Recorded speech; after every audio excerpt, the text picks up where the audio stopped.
welcome inside the Woburn Public Media Center studios for tonight's production of Woburn versus Arlington.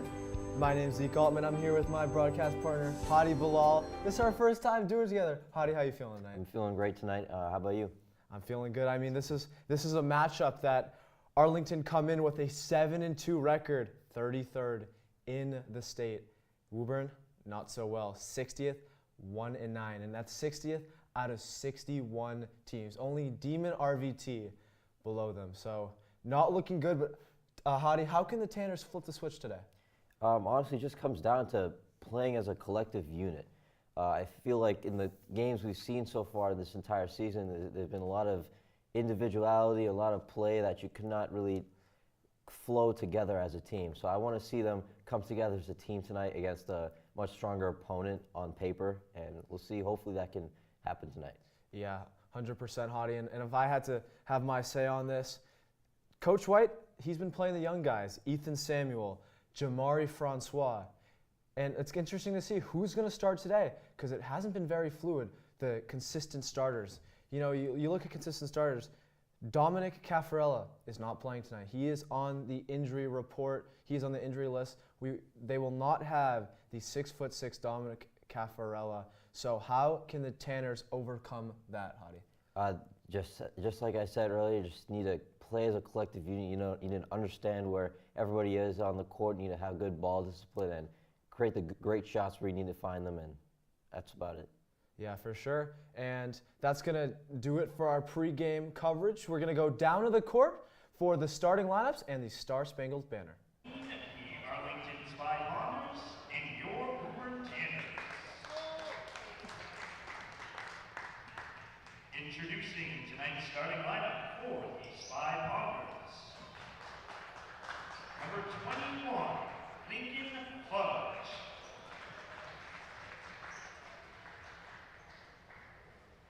Number 22, Captain Nico Terpatsis.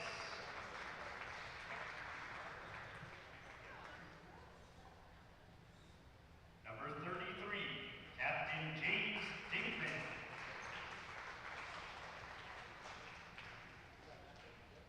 Number 0, Captain Peter Flaherty.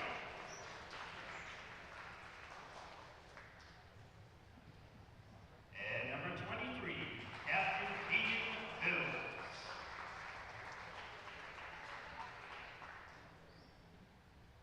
And now introducing the starting lineup for the Tanners.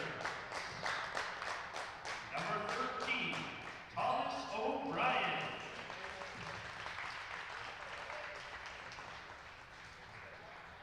Number 25, Ethan Samuel.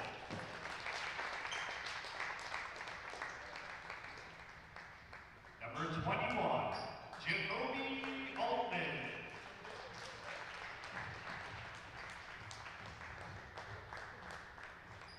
Number 22, Jamari Francois. And number 10, Chris Chiodo.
We're ready for basketball action here at Woburn High School. Hottie, Arlington star player Caden Mills, we saw him a lot last year. Tell me a little about him.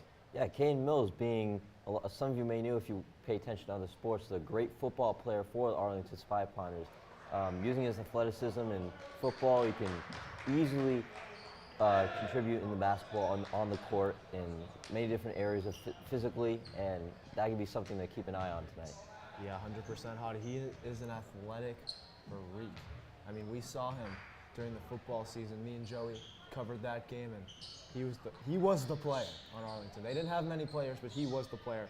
Other players to look out for: Peter Clordy, not the best soccer player. We saw it firsthand here on Woburn Public Media Center, but let's see how he is on the basketball court. But we're ready for some tip-off here at Woburn High School. Doubleheader starts now. Arlington up the court. Here's Clordy, first touch of the ball. Trespostis has a brother on the team, Alexi Trespostis. Back out. Finds Fudge. Fudge finds Trespostis for the 3 ball. No good. Tanner's fight for the rebound. Here's Ethan Samuel with it. Ethan Samuel, a freshman here. Hottie, talk about the young core of this team. Yeah, I think Coach David White is trying to get something going for the teamwork of his team, trying to get more of a sort of togetherness by starting some of his younger players, and that's essentially what he's trying to push in his team by pushing the younger players out there. Yeah, and Hottie, when you were talking there was a scrumble for the ball on the ground, and Ethan Samuel came up with it, and David White calling a timeout. But what's that one issue for the Tanners is turnovers. I mean, turnovers. We see it game after game. They have the talent to be better than a 1-9 team. They are not a 1-9 60th in the state team, but the turnovers have killed them, Hottie. Yeah, that 1-9 sort of record is really not as indicative of what this team is about. This team is much more special than that, in my opinion, and I believe even it could come down to specific as coming out from the press. Like, press can get them in trouble a lot, and getting the ball above the halfway point a lot can save them a lot of times. And just overall good ball discipline is needed.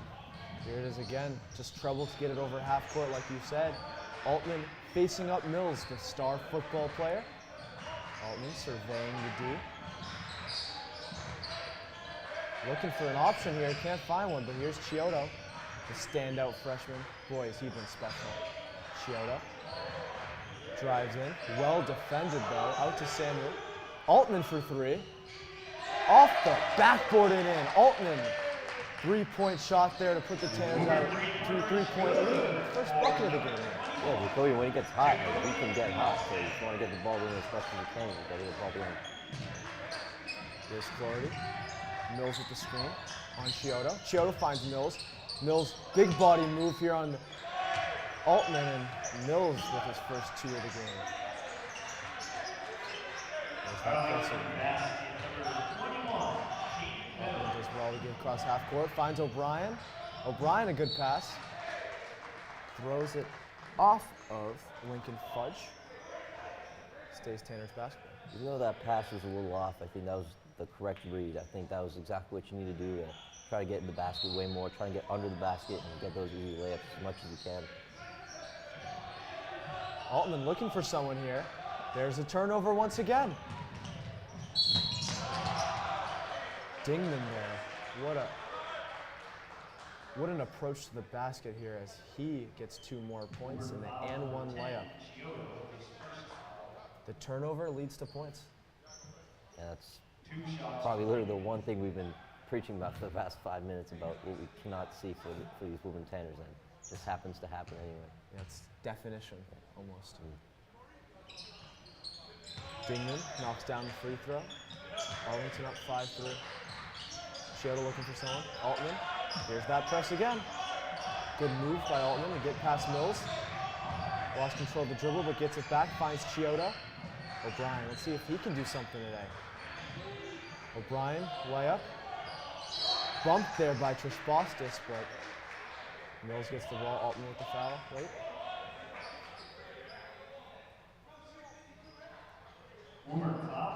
Tanners just struggling to find their groove on offense a little bit. Yeah, I mean, you just need to find the right open shots. Right now, you've been kind of struggling underneath the paint, trying to struggle with passing the ball, turning the ball over already. Just a few minutes into the game. What a read by Mills there. Goes all the way down the court. No look pass. Finds his player, and there you go. Mills with that athleticism, speed to get all the way down the court. As Samuel tries to get something going there. Chiodo for three. In and out. Mills with the rebound. They're going fast. Clordy finds Dingman. Dingman kicks the ball, and two Tanners come flying in. And it's a jump ball. O'Brien, look at the effort there. Sullivan looks to check into the ball game. I was about to say, I mean, before he kind of fumbled that ball there, Arlington is playing that fast pace. As soon as they inbound the ball, they're going for the net. Everyone on the Woburn is on their heels, and it's been working out very well for them up until that very point. So, I mean, Woburn's going to have to find a way to stop that fast attack. Yeah, Hottie, 100%. I mean, you look at the play before, and Mills going fast, finds his guy. But here's Francois. Francois knocked out of bounds by Arlington. Francois just a big defensive piece for this team, but struggled to find his rhythm on offense. Samuel trying to find someone, finds Altman. Mills over pursuing the basketball there, lands on Altman. And it looks like it's going to be a foul on the Tanners. Very confused about that call there. Yeah, I'm not sure what happened there. I feel like he was on top of Jacoby when that happened. Yeah, he fouled on him. Jacoby Altman, throw a fist there? I don't know, but Clordy on the other end. Finds Sapastis. Clordy. Dingman. Fudge. Clordy. Sullivan had the attempt there, but Clordy still with the basket, and here's just a careless pass there. Another turnover. Dingman all the way in, finds Fudge in the corner. Fudge for three. Sullivan with the rebound. It's going to be fun saying Fudge all night. Francois out to Altman. Altman almost looking to respond, but a good pass to Samuel in the corner. Samuel for three. Drills it. Amazing assist from Altman right there. Perfectly finding the open guy, making that open shot. I want to see way more of that. Once again, the Tanners caught lacking on the break, and Mills with another fine feed. Like one step forward, two steps back. They've got to back on their heels against that fast-paced offense. Samuel once again for three. Misses that one. Clordy. Finds Mills. Mills using his body to get inside. Good defense by Altman. Back out to Fudge. Fudge with the good move. Finds Mills. Samuel there. Three players on there. Mills still gets it up and in. There's that athleticism we were talking about earlier in the show. Surrounded by 2 or 3 guys the entire time. Passes his buddy. Buddy passed it back and still made the play. Altman gets past two, feeds Samuel in the corner, and Samuel with the travel on his pivot. Wasted opportunity there as Francois and Altman check out of the game. Matt Olson, the freshman, and Nick DeFelice, the junior, check in.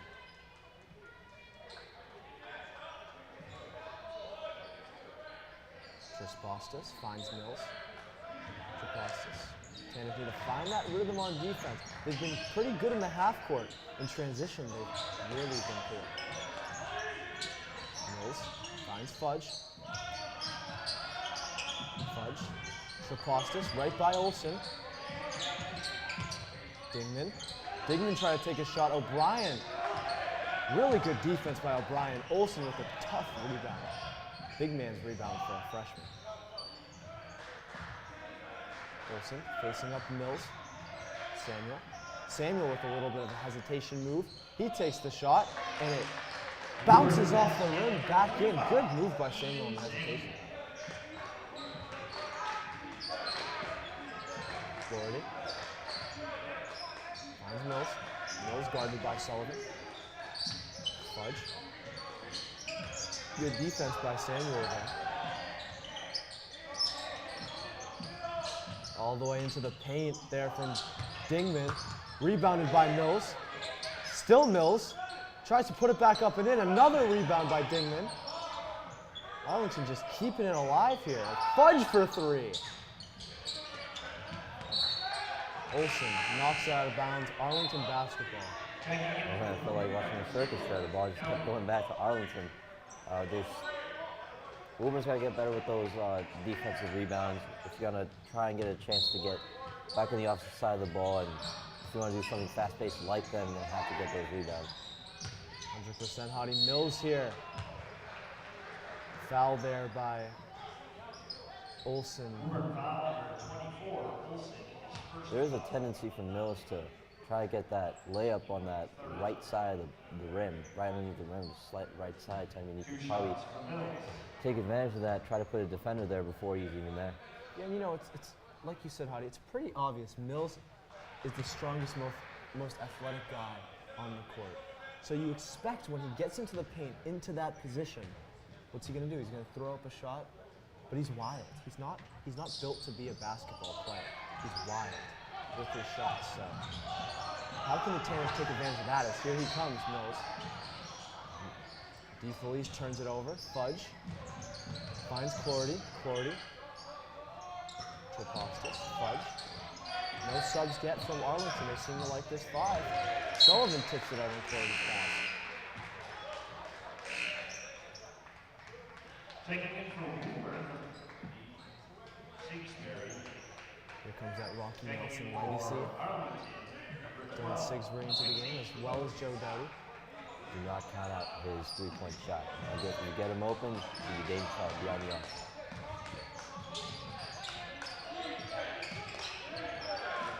Dingman on Doughty.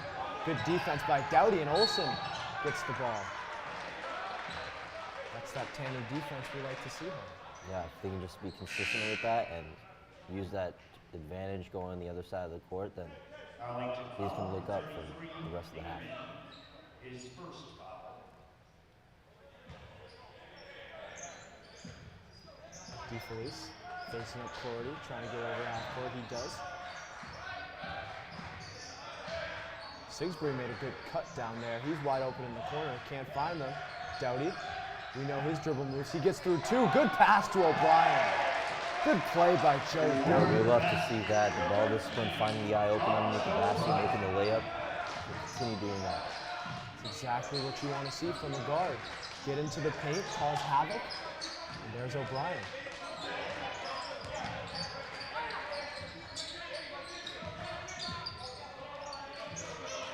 Here comes the first substitution, Alexi Trifkostas. Of course, Nico's brother. Mills in the paint. Finds Alexi. Into Jonas Burrell, another substitution, and Mills the double clutch. No good. O'Brien with the rebound. Mills gets it back. He's all the way up and in. No good. Sigsbury. Wow. What a sequence there, but Mills getting rebound after rebound. Showing that wild aspect. Olsen from mid-range. O'Brien comes flying in. Oh, what a havoc there. I think the good part about that is that there was 0 points let up by the Woburn defense there. So you just got to keep pressing. Caden really not hitting his layups at this point. If you just keep pressuring him, keep pressing him, just like Sigsbury did just a while ago, then I think you could come out of this starting to take the lead in the next few minutes.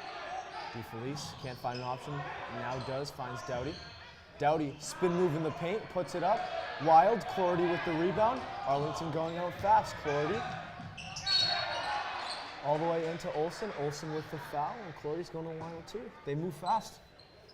Yeah, that's been their theme the entire quarter, but the first half of the quarter, they've been hitting their shots and getting in the paint and getting those layups, but now the defense for Woburn has kind of settled down and kind of figured out some of their tendencies, so it's going to be exciting to see what's going to happen in the second quarter now. Clordy knocks the first one down. Checking in for Arlington, number 44.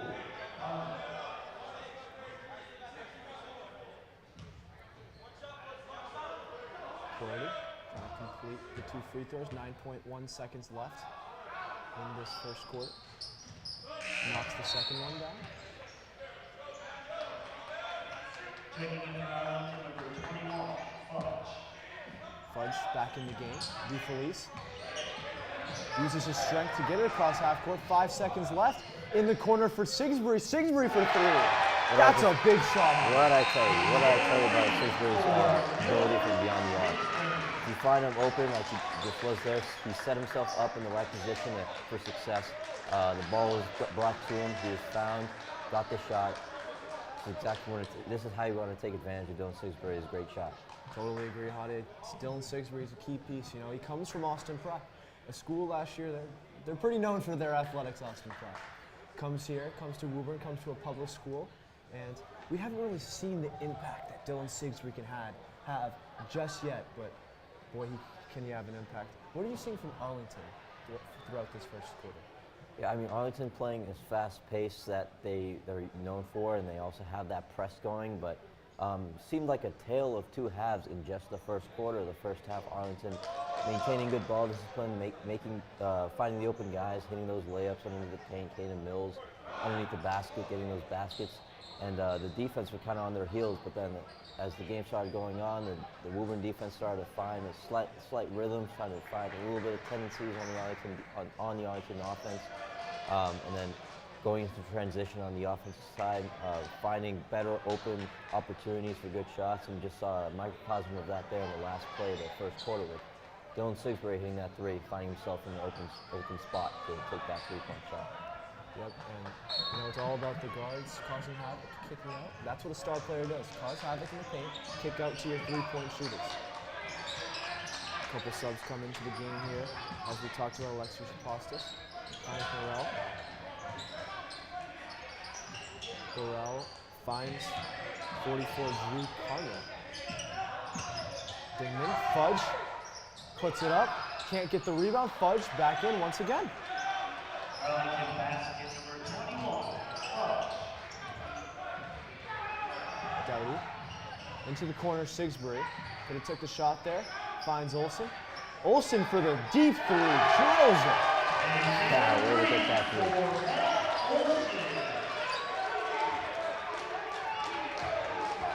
Currently Mills the leading scorer for Arlington, as what a drive there from Dingman. The second and 1 for Dingman. Boy, is he strong. Yeah, as soon as the momentum kind of shifts a little bit, takes it right back, gets a great score right there. Samuel, the leading scorer for the Tanners with 5 points. Mills the leading scorer for Arlington. Some big substitutions for Woburn. Samuel comes back in the game. Chiodo back in the game. Altman and Sullivan back in the game. And we get the first look at Gio. What does he give you? Yeah, Gio, I think he's got good speed, good physicality to try to get the ball in the right places when you need it. It's going to be interesting to see. Heyman coming behind the back of Altman. Altman gets rid of it. Samuel, a couple of dribble moves. Samuel puts up a shot. Wild finds Fudge. Back to Fudge. Fudge in the corner. Dingman for 3. No good. Good box out by Desir. Desir trying to get it over half court. Struggling to do so. You know, how do you watch? You watch the greats in commentary. And I watch the greats in commentary. Look at Mike Gorman for the Celtics. You know, he doesn't have to say much. It's pretty calm. You get the ball over half court, and it's calm. Here, you're speaking non-stop because it's such a wild game. And the Tanners, they just make it wild. Struggling to get over half court, they do here. Altman, good pass to Chiodo, and 1. That's Altman right there. Finds Chiodo through contact. Yeah, what a read by Altman right there, finding the giving his teammate the open lane and taking advantage of that for the great layup and 1.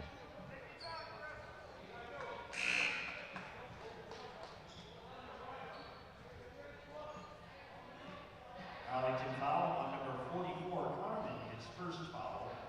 1 shot for Chiodo.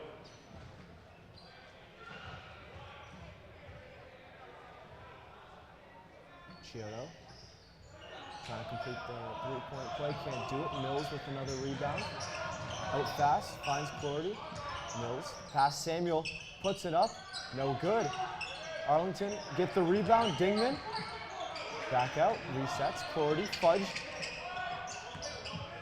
Trapostis in the corner, Dingman. Mills, Trapostis. Fudge, looking like he traveled there. Yes, he did. This deficit now just slowly coming together. Yeah, we've been fighting. We're Arlington, 7-2 team. But Tanner's, like we said, 1-9. They don't look like 1-9 right now. Altman to Samuel. Gio in the corner for 3. No good. Woburn, second chance. Blocked there by Fudge. Good play there by Fudge. I think that the team was finding good spots in the open court. I think I saw like 2 or 3 guys looking to find an open space in the court, trying to ask for a pass, and I think Woburn's doing a good job trying to distribute the ball as we get a turnover there on the inbound.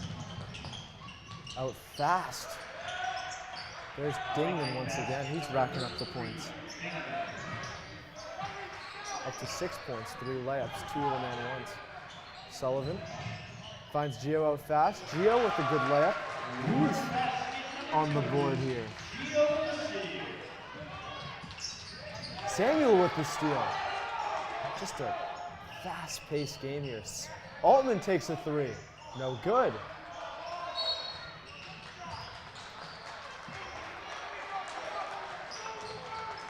I thought that was a great hustle play right there. And I feel like we're going to need a little more of that. What we've been seeing the first quarter, the fast-paced transition for the Arlington offense, and trying to get in between where the ball is flowing, and we saw an example of that there. If you take advantage of that, then find the guys in your own transition on the offensive end, and the shots can be created. So. Yeah, for sure. And Jack Woods, head coach of Arlington, calling a timeout there. But Arlington, like we said, 7-2 versus a 1-9 team. This is not typical for Arlington. They haven't been in many close games, and Tanner's giving them a battle here. Yeah, I mean, sometimes there are those teams that their records just are not what the team represents. I think Woburn's much more than 1-9. There's been a lot of close games in the schedule, but also considering this is a Middlesex League matchup. I mean, Woburn and Arlington face each other every year. This is essentially a Middlesex League rivalry, and honestly, anything can happen in rivalry. So keep going and keep fighting, and the deficit has been kind of getting smaller and smaller as the second quarter and after the first quarter has gone on. And I think Woburn can make a good statement right before halftime and try to shift the momentum. They can do that. They check back in your guy, Dylan Sigsbury. Nick DeFelice also back in the game. Fudge. Out to Clordy. Clordy. To Dingman. Fudge. Trapostis. Ball moving around fast here. Wow. Dingman tried to throw down a slam there. Couldn't do it. Probably better off going for the simple layup.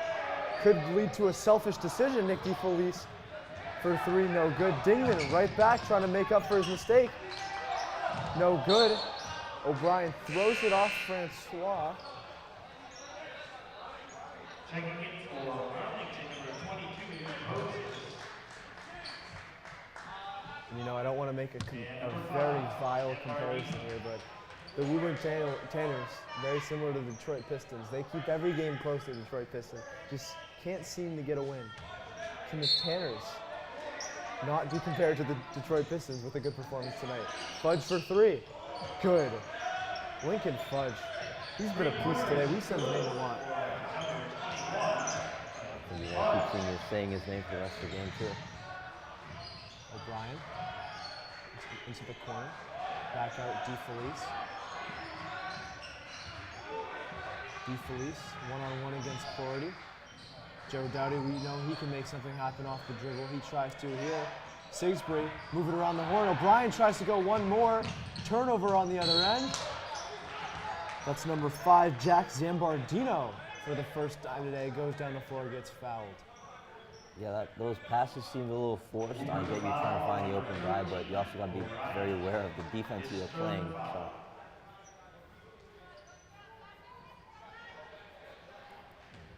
Arlington going 9 deep on their roster with Zambardino, Trapostis, Burrell, and Carmen coming off the bench as he knocks the first one down.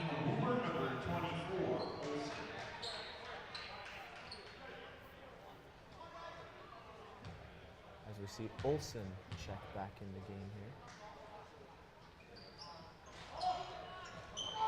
Struggling for the rebound. Doughty bursts to speed there, gets it out there. Finds Nick DeFelice. DeFelice trying to make something happen. Finds Doughty. Doughty fakes the three, gets Clardy. Finds Francois. Francois with the layup. A great play. This is exactly what we've been talking about. Finding the open lanes and finding the open guys underneath the basket. Doughty really making something happen out there. Shout out to Jaskar and Bati and Aiden Brown just coming from their JV game, joining the Tanners on the bench here. As a good look there, Zambardino with another quick layup. Arlington basket number 5, Zambardino. DeFelice struggling to find someone. Francois has to get it up court here. Fudge locks him up. DeFelice. And they just can't get it over. There's that Arlington press we've been mentioning. Seems that every time Woburn gets something great on offense and we get a good score, it's Arlington fires right back. And I want to see that happen for Woburn as well. Arlington firing back to see if you can come back right from that and score on your end. Because after Arlington scores a little bit, there's seeing a tendency to be a lot of turnovers. So. Arlington's saying, if you can do it, I can do it better. That's what it looks like in this game. Woburn are doing pretty well on offense. And we haven't seen this much this year. As Fudge right by Doughty. Trapostas. That's Zambardino for three. Mills flies in for the rebound. Back Clardy finds Zambardino. 2 offensive rebounds there as Arlington travel, but 2 offensive rebounds there. So you're looking like an average of 1 for Arlington every possession. Yeah, I mean, exactly. Offensive rebounds. It feels like every single offensive possession I've seen from Arlington. Caden Mills using his physicality in the paint. I saw him flying there, like the Jordan logo, trying to get the basketball. Like the Jordan logo. Quote of the day, Holly. Quote of the day. Samuels, once again, struggling to get it over. Altman gets it over. Bursts to speed. Finds Chiodo. Chiodo tries to do a cross-court baseline pass. Gets it stolen. Mills, what a pass there to Zambardino. Gives it up to Clardy. That's just beautiful basketball from the Spy Pond dudes. Yeah, we see Woburn doing that as well, but honestly, it's basically right after a turnover. So. Desir gets it out. Samuel for 3, no good. Chiodo flying in, can't get the rebound. Lincoln Fudge into 2.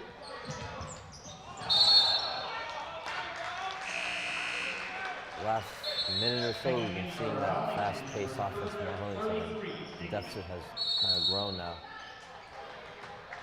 Timeout is called.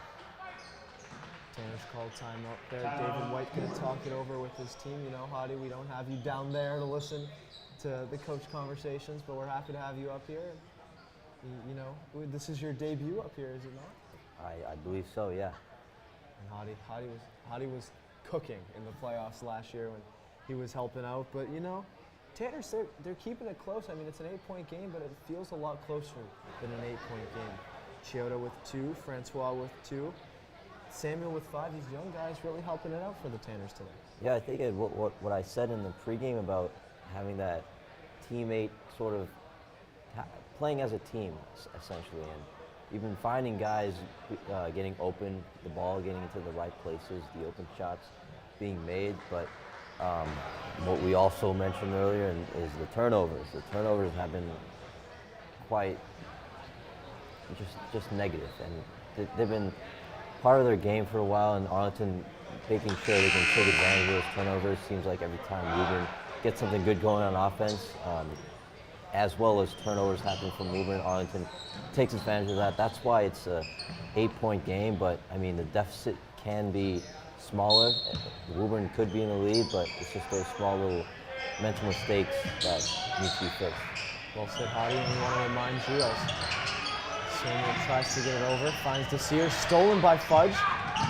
Fudge over Altman. Altman gets called for the blocking foul. Fudge and 1. Fudge is having himself a game. Like you said, Hadi, we're going to hear him a lot tonight. We've continued to hear him.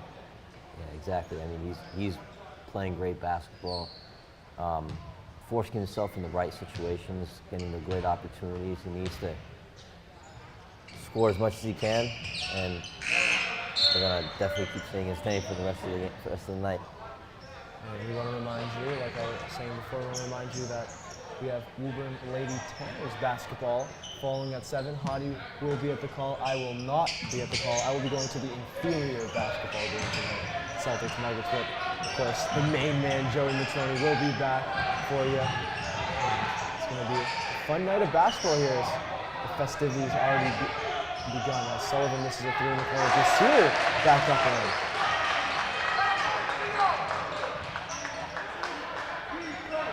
It's going to be a fun few days for Tanners basketball. As on Sunday, the Tanners, Woburn boy Tanners play Bedford, 11th in Division II, and of course that star-studded matchup, number 1 Bishop Feion versus number 2 Woburn on Sunday. Just a fun weekend of basketball here. As we missed some wild action while we were talking there. Arlington out fast. Doughty with the rebound this year. Trouble finding the basketball. He takes a 3, but it's called for the travel before. Going back and forth, back and forth. I feel like the thing my camera's rotating on is going to break any time now. The fast-paced play on both sides. Yeah, shout out the camera person today for Woburn Public Media Center. Don't know the name, but we'll figure it out at halftime and we'll get back to you because credit where credit is due.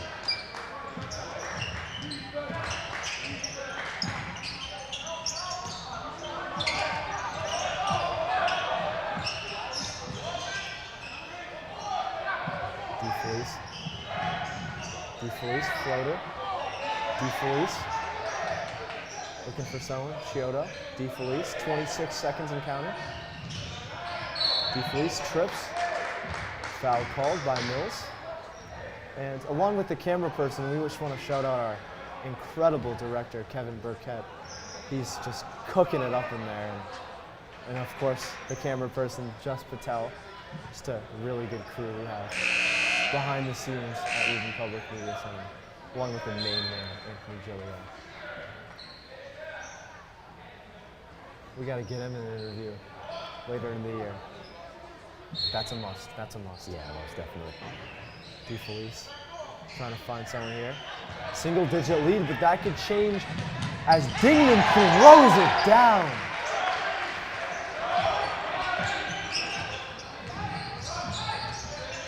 He tried it before earlier, didn't get it done.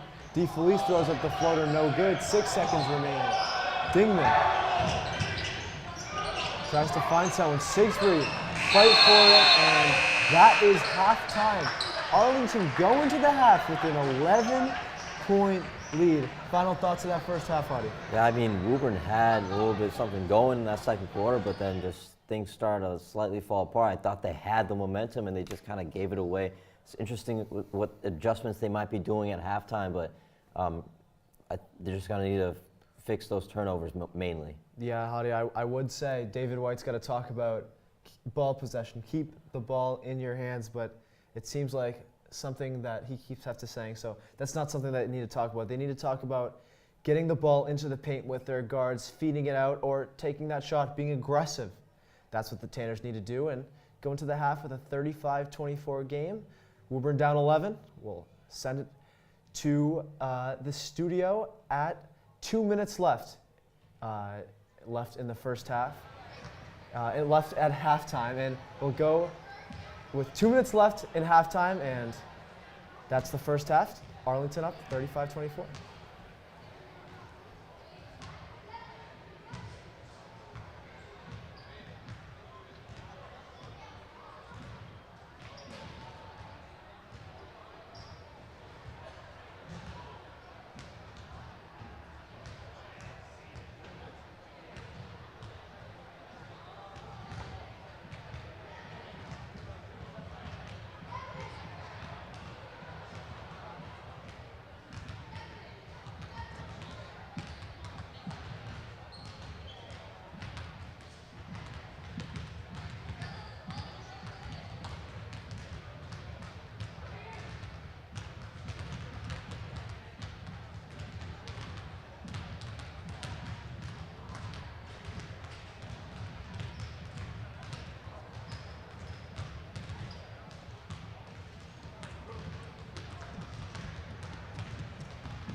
Welcome back inside the Woburn Public Media Center studios. And yes, we are back with 2 minutes left before halftime started.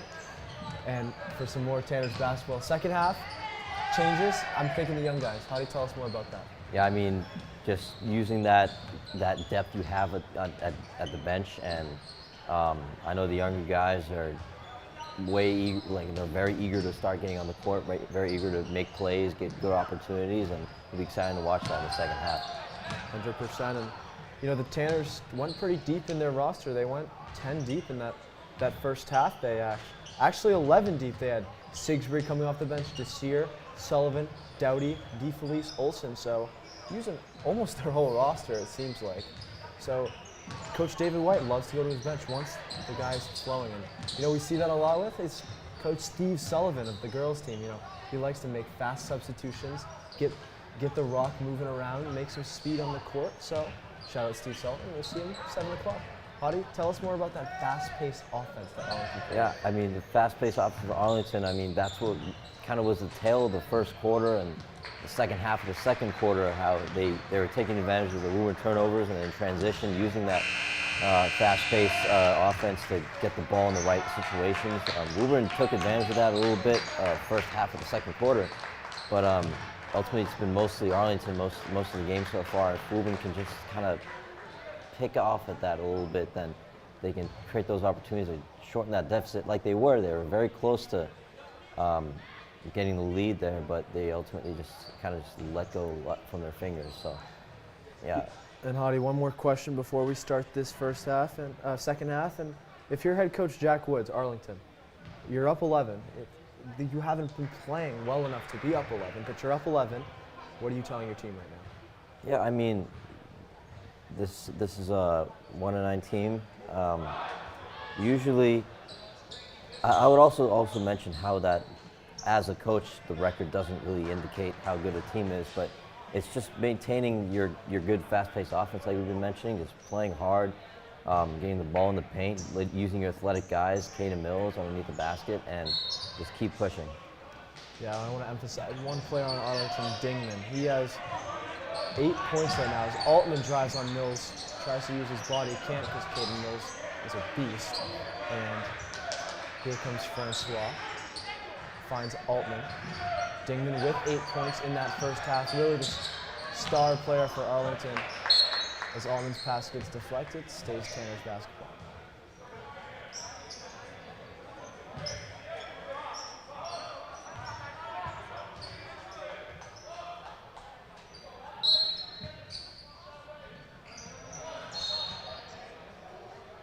Chiodo's inbound pass also gets deflected, still stays Tanner's basketball. They're behind the half-court line, so what does that say for Arlington? You get your guys up there. They've obviously watched their film already. Here comes the press as there's one fourth turnover. Samuel can't haul it in there.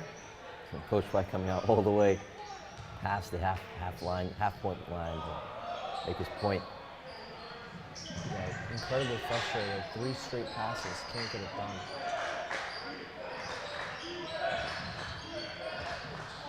Here comes Trapostis, finds Fudge. We talked to him about him a lot. Fudge, Mills, and Dingman. Those are the 3 guys that we talked a lot about in that first half. The players for Arlington to look after. Here's Dingman, uses his body, can't get it up and in. Rebound Francois. Altman comes up. Just slips out of his hands there. Mills right behind him caused just a little bit of a scare there as Francois is trying to get it over. Francois finds Altman. Altman tries to use his body on Clardy, tries to put it up and in, can't go. Gets the ball back, finds Chiodo. Fast-paced basketball once again.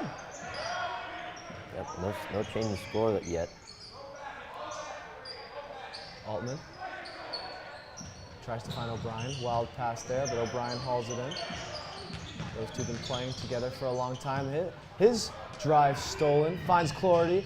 Clardy puts it up and in. I also wanted to mention about what Coach Woods might have been saying at halftime. In addition to the athletic guys with Caden Mills, but using your playmakers just like how Fudge has been playing, like making making great opportunities, getting in the right positions, getting great shots, and we've been seeing that. We haven't been, and just now the last couple minutes there's been fast-paced ball. We've seen, you could put like a cartoonish slippery sound effect in the back with how the ball was going back and forth and off people's bodies. But fortunately, only 2 points have been scored from Arlington in the entire sequence, so Woburn's just got to get back on the offensive side, stop having those unforced turnovers like we saw, at least like 2 of them in the last couple minutes. Just got to keep pushing, keep the ball in your hands. Yeah, and I wish we had the statistician phenom in here to tell us how many points off turnovers that Arlington have, but I bet you it's a lot. I bet you it's a lot, and you come in here, Arlington, you come in here, Bedford on Sunday, you come in here, Winchester last Friday, you look at your film. What do you see? You see a team that turns over the basketball a lot, and they can't handle the press. So what are you doing? You're pressing very hard, you're getting up in their face, and you're causing turnovers, because I don't think these two teams are that much different in talent, really. And you have Mills, who's strong, you have Dingman, who can dunk, but other than that, I don't see that much different. Like, they have those guys too. Samuel has 5 points. Trying to get an option here, gives it up to O'Brien. O'Brien faced up by Trapostas. O'Brien into the corner, Samuel. Couple dribble moves out to O'Brien. O'Brien looks at Clarity. O'Brien still stays with it. That's a big boy move from Thomas O'Brien. Yeah, way to keep the basketball in his hands. He was coming under intense pressure on both sides as the ball was, as he slipped underneath both of them and got the great layup. Clarity, Trapostas. Fudge. Clarity resets it. Here's Fudge, faced up by Samuel. Samuel looks for Clarity down low. Trapostas, Dingman. Fudge just really running around the court here as he gets a shot, tries to put it up. Dingman gets the rebound. Jump ball, good defense by Chris Chiodo. As you said, Fudge going all over the court. That's exactly what I said about what Coach Wood probably would have mentioned at halftime, trying to get good opportunities for his playmakers. So. And the Tanners going 12 deep here as Matt Covino makes his first appearance in this ball game, trying to enforce some energy in here as Fudge just drills a 3. What did he just say? Wow, Lincoln Fudge. As the deficit grows even more. And Fudge up to 11 points on the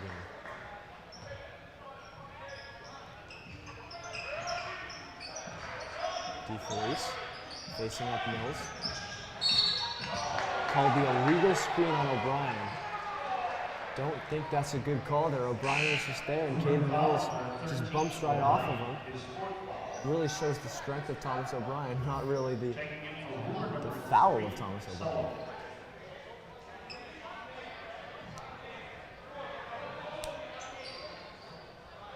Covino looks like he's going to come and guard Trapostas. Clarity defended by DeFelice.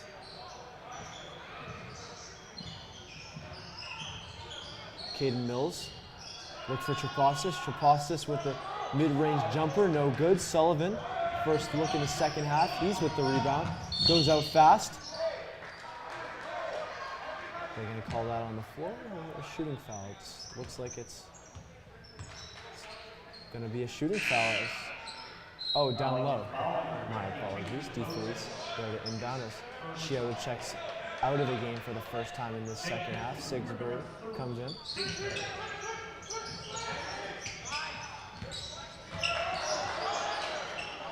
Sullivan finds Covino. Covino feels the wrath of Lincoln Fudge as Clarity gets the ball and throws it up in. It was an unbelievable press right there, just taking advantage of that, and Jacoby unfortunately letting it go, and got points off of that. Samuel for 3, no good. Fast-paced. Clarity. Looks like he got fouled there, and a little bit of a wedge. A wedgie. Don't see that often. You don't.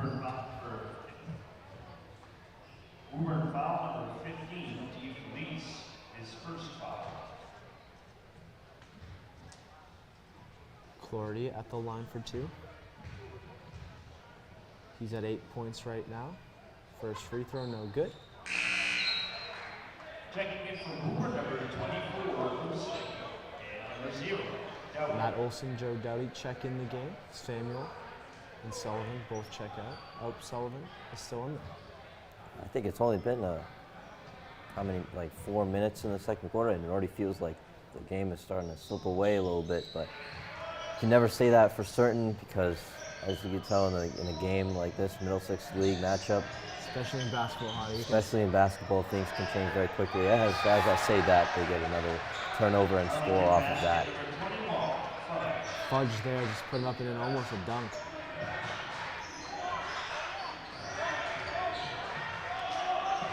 Can the Tanners get it across half court? A long pass to Doughty. He takes a shot. Wild air ball. Trapostis out to Fudge. Fudge throws it out. Trapostis for 3. Drills the 3. Tanner's starting to feel a little desperation at this point. Nico Trapostis. Sigsbury in the corner. Out to Sullivan. Sullivan takes a 3. He answers on the other end. Can that be the momentum that the Tanners need? They're going to need a little bit more than that, but that could be a start. Throws it up for a lob for Dingman. No good. There's a Sullivan. fast-paced basketball again. DeFelice, Olsen, he can shoot the 3 ball. He drills the 3 ball. There we go. There we go. Momentum's, I know the deficit's still a little while. Oh, we got the turnover. DeFelice, that's a big man's rebound. Olsen, same spot, same shot. No good. Sigsbury fights for the rebound. Here's Doughty on the floor. Yes, I keep looking at the scoreboard. I know it's 16 points, but like every time I see the Woburn offense start getting going, and it feels like they can like take it instantly. But you know they've got their work cut out for them, even if they do score multiple times now. And a timeout call by Jack Woods in Arlington. I think that's a very strategical, well-planned timeout by Arlington and Jack Woods. It's been slipping away a little bit. His lead, and it's 16 points like you said, but it was 19, 16. Got a couple of good looks, turnovers by Arlington. They don't want to fall into that pathfinder. Yeah, I think as we saw in that first half, how we were kind of chipping away, and it felt like a much closer game. And at some point it was. We were like 1 or 2 points below them. I think the score was around like 22-20 or something around that. And then the Woburn started to let go a little bit, but it definitely ended the half with an 8-point deficit. But it's starting to feel like that, just at a little larger scale. The deficit's much larger, but if you keep chipping away, there's still a whole quarter and plus 2:48 left. Just keep playing hard, keep the defense pressing on, keep playing as well as you can, and just, the more you just keep chipping away, the more you can get those opportunities on offense, and eventually probably you could make this a close game. Yeah, Hadi, you say it very well. You know, it ain't over till there's triple zeros on the clock. It ain't over till it's over. And it's much more than triple zeros on the clock right now. 10 minutes, 48 seconds remaining in this basketball game for the Tanners to conjure something out of it. Caden Mills gonna hand it off to Trapostis. He hit a big 3 a couple minutes ago. Trapostis finds Dingman, the owner of the only dunk in this game. Mills, Trapostis. He puts Olsen up in the air. Turnover by Dingman. Sullivan finds Altman. Can Altman get the layup? No good. Sullivan, no good. Dingman behind the back pass to Mills. That was smooth from the Spy Ponder. I just feel like at this point, like every opportunity must not go wasted. Every time they're on the opposite side. Olsen need to be for scoring. 3. Yes, as we see Olsen hit the 3 there. And everyone knew Matt Olson can shoot the basketball. He's showing it here. He's 3 for 4 in this one.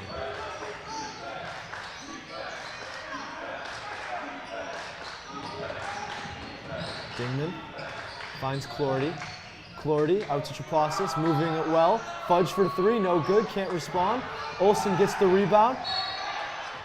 And as he was on the basketball, he was out of bounds, and it remains Spy Ponderers basketball.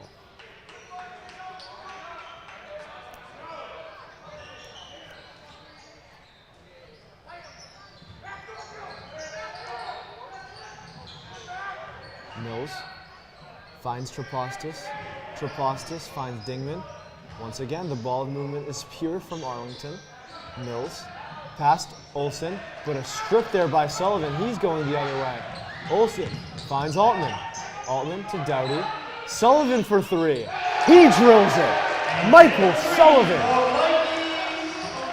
Taking advantage of every single opportunity, every time they're on the offensive side of the ball, just having that mentality, we are not giving the ball up before we score a basket every single possession. Altman trying to fight through a screen here. Clardy on Sigsbury. Dingman gets by Sullivan, but they're going to call it timeout. Jack Woods calling that timeout there, and looks like Arlington need a reset here because the Tanners have cut this lead down to 12. I mean, just as I said last time out, just keep chipping away. Deficit's down to 12, a whole quarter, and plus 47.2 left. I mean, a lot can happen.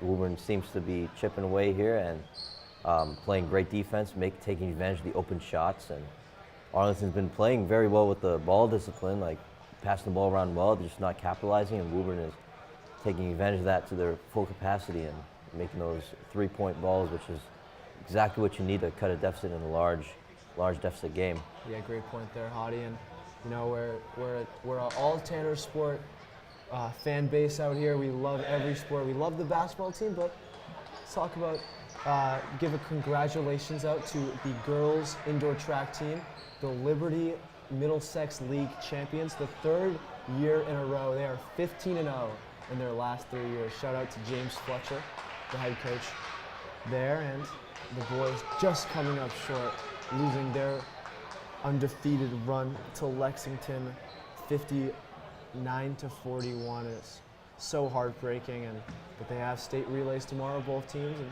they look to respond. That's on MSTCA TV if any of you track fanatics want to chime in there. But back to Tanner's basketball in a lead that is very much in the arm's reach. Arlington inbounding the basketball here. Quick out. Altman with the foul. Probably a smart foul there as number 20, Cam Levine, the junior, gets his first look in this one. Altman's first foul in this one.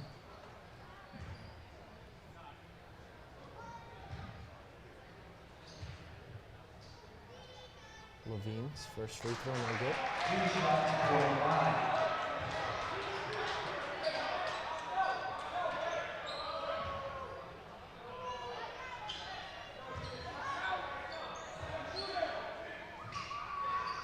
Second free throw.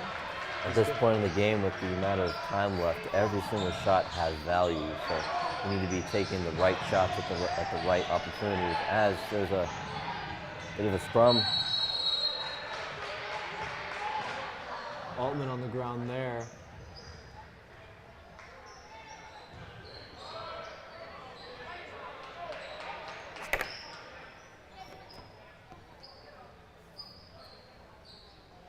That scrum leads to the Tanner possession as it was a jump ball. Sullivan with the inbound tries to find Altman.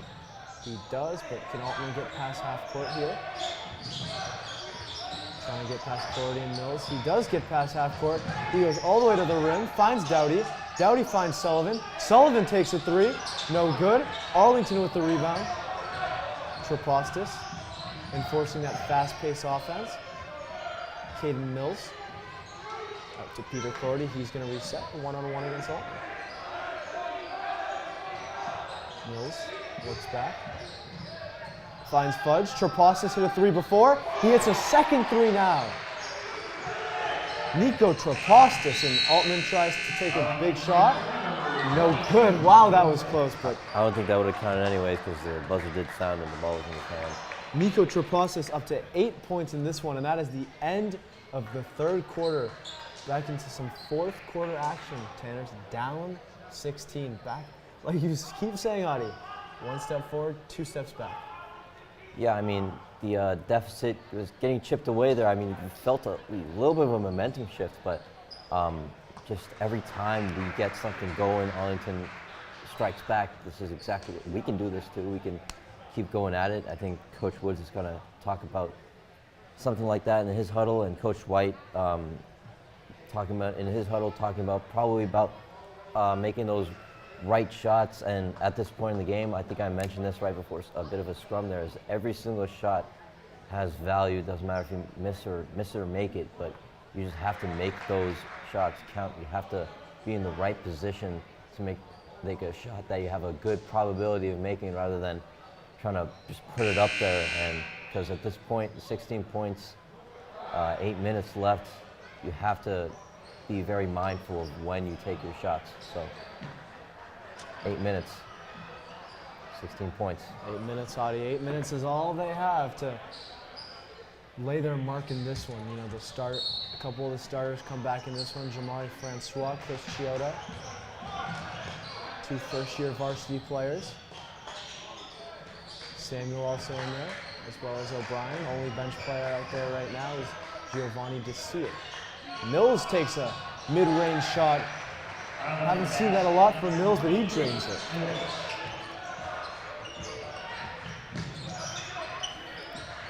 Mills upping his tally in points there. Samuel gets it flicked away. That's a foul there. 12 points for Caden Mills in this one. Arlington foul number 0, Woburn, his second foul. One of two double-digit scorers for the Spy Ponders. Chiodo, pass Mills. He puts it up, gets it back. On the putback, he's fouled. He's going to go to the line to cut this deficit of 18. Arlington foul number 20. Levine, that is his first foul. 2 shots for Chiodo. Levine's first foul, Chiodo. First free throw is good.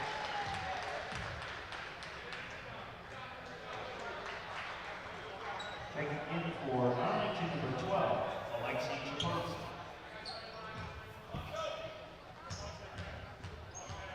Chris Chiodo, second free throw here. It's also good. Woburn hits 40. Chris Chiodo, you know, the Chiodo family is very prominent in Woburn. They're very athletically known. Michael Chiodo, back in the day, class of 2022.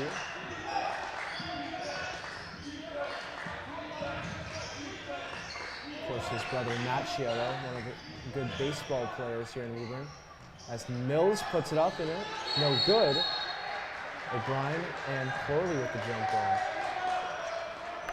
Like I said, Matt Chiodo, class of 2024, graduating this year. Chris Chiodo, class of 2028.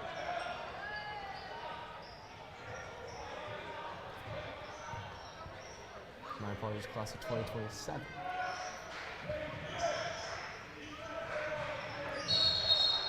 A travel there by Samuel. Got off balance with Fudge and Clordy, both pressing him, and another turnover before the Tanners cross half court. Time is just so valuable now. I mean, 6:59, you can say that's a bit of time to try and start scoring, but every single time you have the ball, you have to make something happen, and especially with this deficit that they have. DeFelice back in for Samuel. Clordy to Fudge.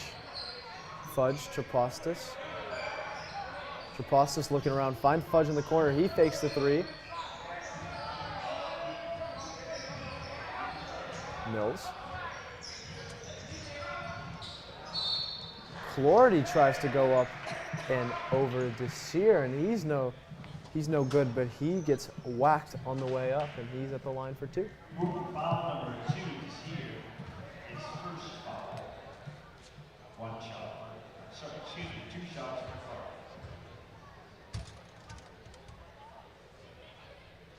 First shot no good for Clordy. Like we keep reminding you, we have Lady Tanners basketball following this at 7 o'clock. The main man, Joey Matroni, will be here with the call with the main man, Hadi Bilal. Checking in for Woburn, we have Sullivan, Kingsbury, Altman, and Olsen. A big hockey-like substitution there as Sigsbury, Olsen, and Altman check in.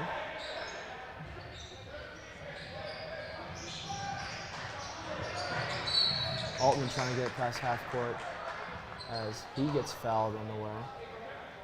This is the time to create those opportunities. Olsen looking for someone, finds Altman. Quickly double teamed.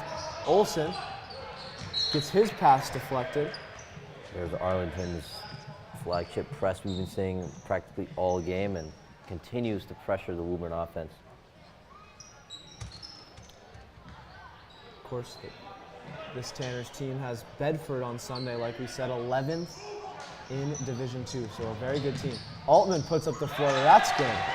Woburn basket number 21, Jacoby Altman. Up to 5 points in this one for Altman.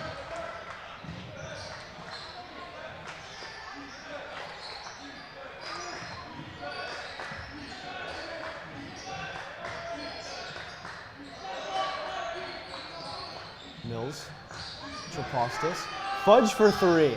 He hits it. Lincoln Fudge, what a game for him tonight. Yeah, he's probably the guy who said his name the most this entire night. I mean, exactly what you want your playmaker to make those types of plays and just keep pushing it out of reach for Woburn here. And as the deficit goes to 18 now. 16 points for Lincoln Fudge. He's been the difference tonight. 100%. How excited are you on Sunday for that Bishop Fee and Woburn 1 seed versus 2 seed matchup Sunday at 2:30? Oh God, yeah, that's exactly what you want to see for a good adversity test for these Woburn Lady Tanners. As we all know how great of a team they are, Middlesex League champions multiple years. In order to go far into the tournament like they did last year, you're going to have to face some adversity in the regular season, and this is a perfect time for going through that. Back and forth basketball, no points to show for it. O'Brien with a missed layup. Mills and Fudge leading the three other bench guys right now as a travel called in the corner. But like I said, Woburn Public Media Center has all the coverage for you on Sunday. Bishop Vian versus Woburn at 2:30. Coverage will start at around 2:15. And Woburn versus Bedford at 4:30. Boys basketball, so girls basketball, then boys basketball. A little bit of a doubleheader there. We like doubleheaders around here. Mills steals the ball from Altman. So Mills goes up for it. Altman will feel the bruise after Mills ran into him. Mills with the Euro step got out of the way in the last second there. Woburn foul number 3, Sullivan, his first foul. 2 shots for Zambardino. Zambardino came in late, has had an impact. 4 points off the bench. Make that 5.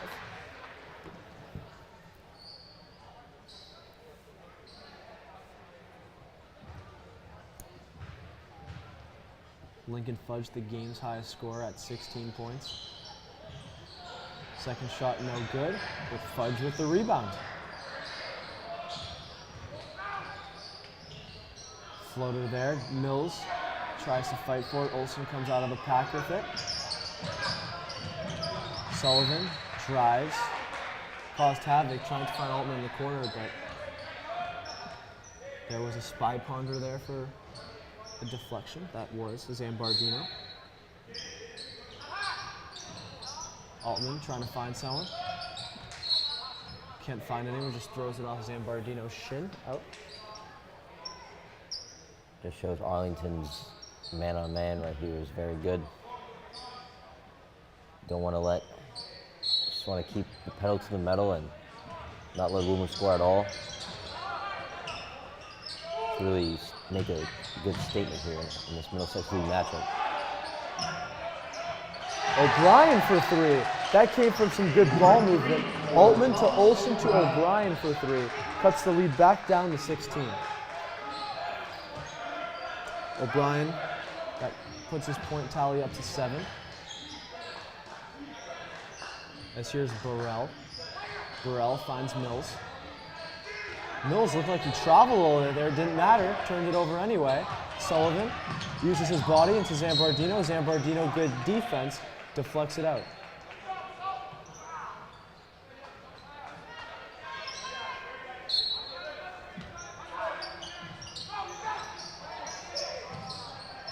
Sullivan trying to keep it in bounds there.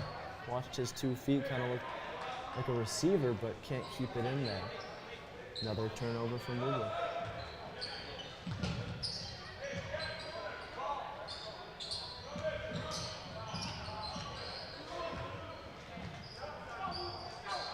Here's Mills slowing it down a little bit. Finds Fudge. Fudge drives in. And one. Lincoln Fudge. Playing his best ball today, making a statement here in the Woburn Tanners Gymnasium. Yeah, he's a junior. He's getting it done, but he's not going anywhere anytime soon. He's only a junior. You're going to see him for years. 2 shots for Fudge.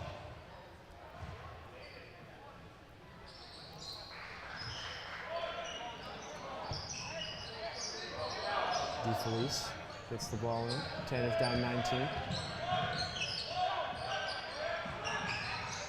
DeFelice through 2. Turns over the basketball now. Arlington out fast. Here's Mills. Mills tried to lay down the hammer, but no good. Mills trying to out-dunk his teammate there, and Arlington failing. feeling it, and Lincoln Fudge is feeling it. He goes past the 20 mark. He has 21 on the night.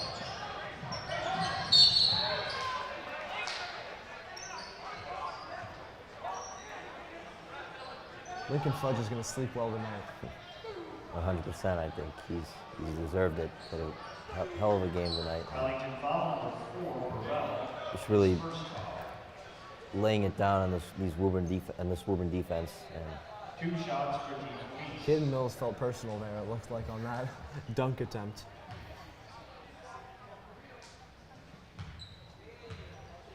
I mean, with your deficit, why not? I mean, if you have the ability, then you want to showcase it a little bit, then why not try? Is Chiodo Francois, Vizier, Samuel, and Cavino. As the game does feel like it's slipping away here for the Woburn Tanners. Still 3:16 left on the clock.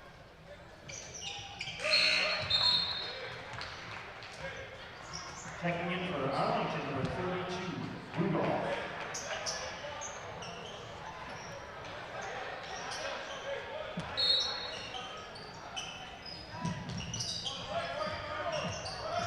Morel. Burrell still with it. On Francois. Trapostis. Fudge down low. Finds Zambardino in the corner, no good.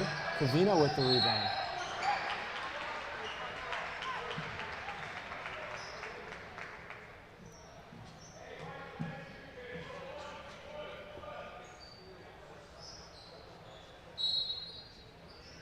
And with the loss here today, as 20-point deficit stands and 2:50 remaining, as most of the benches are in here, Tanners get the basketball back, but that moves the Tanners to 0-4 in the Liberty division of the Middlesex League, as they are 1-4 in the against Freedom division teams. As Cavino even finds trouble to even catch the basketball here. Arlington foul number 4, Burrell, his second foul. Also 0-2 against non-league teams. They of course have that chance to change it on Sunday against Bedford.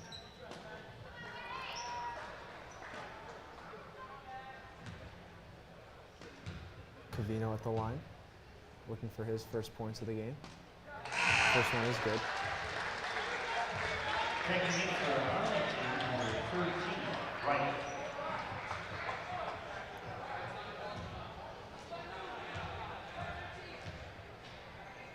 Second free throw. No good. Zambardino. 2:38 left and counting in this one. Borrell. Zambardino. Zambardino going baseline, and he got pushed by Francois.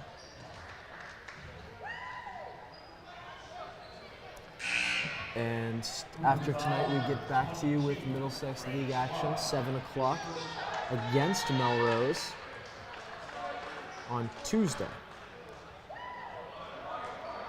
And of course, we have that another nice double header next Friday. Boys at 5, girls at 7, similar to this one. As Jusgarn Bhatti, the freshman, checks into the game. Aiden Brown, the freshman, checking the game. Both of them swings, but good to see them get a little action here. Bhatti faces up against number 32 on Arlington. That is Nick Rudolph.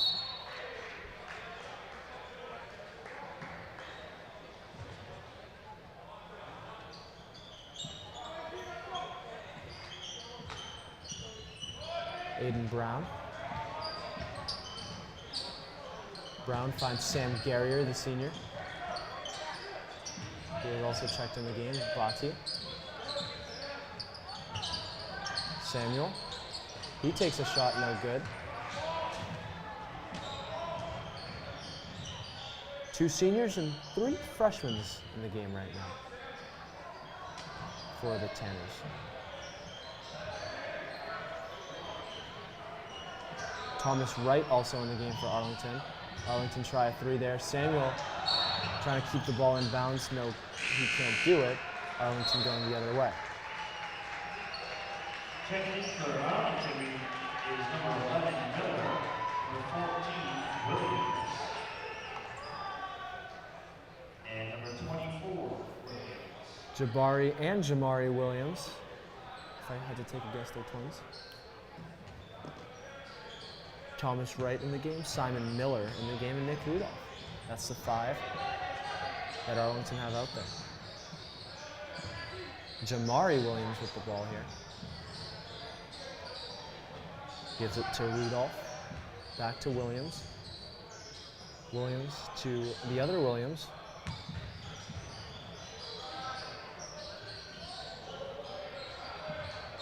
Ball goes out of bounds. Woburn basketball.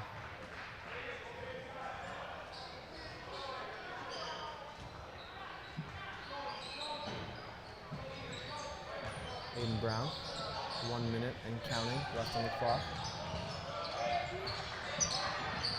Aiden Brown trying to make an impact in this one. Macavino finds Garrier. Bhatti.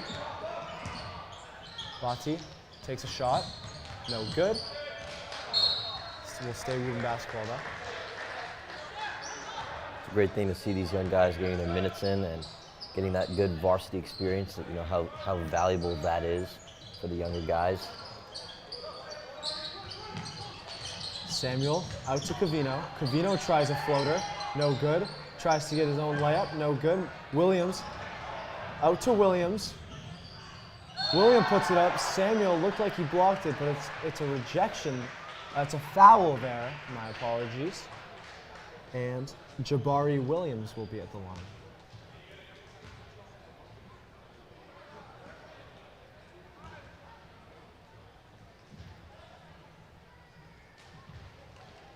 Jabari Williams, first free throw is good.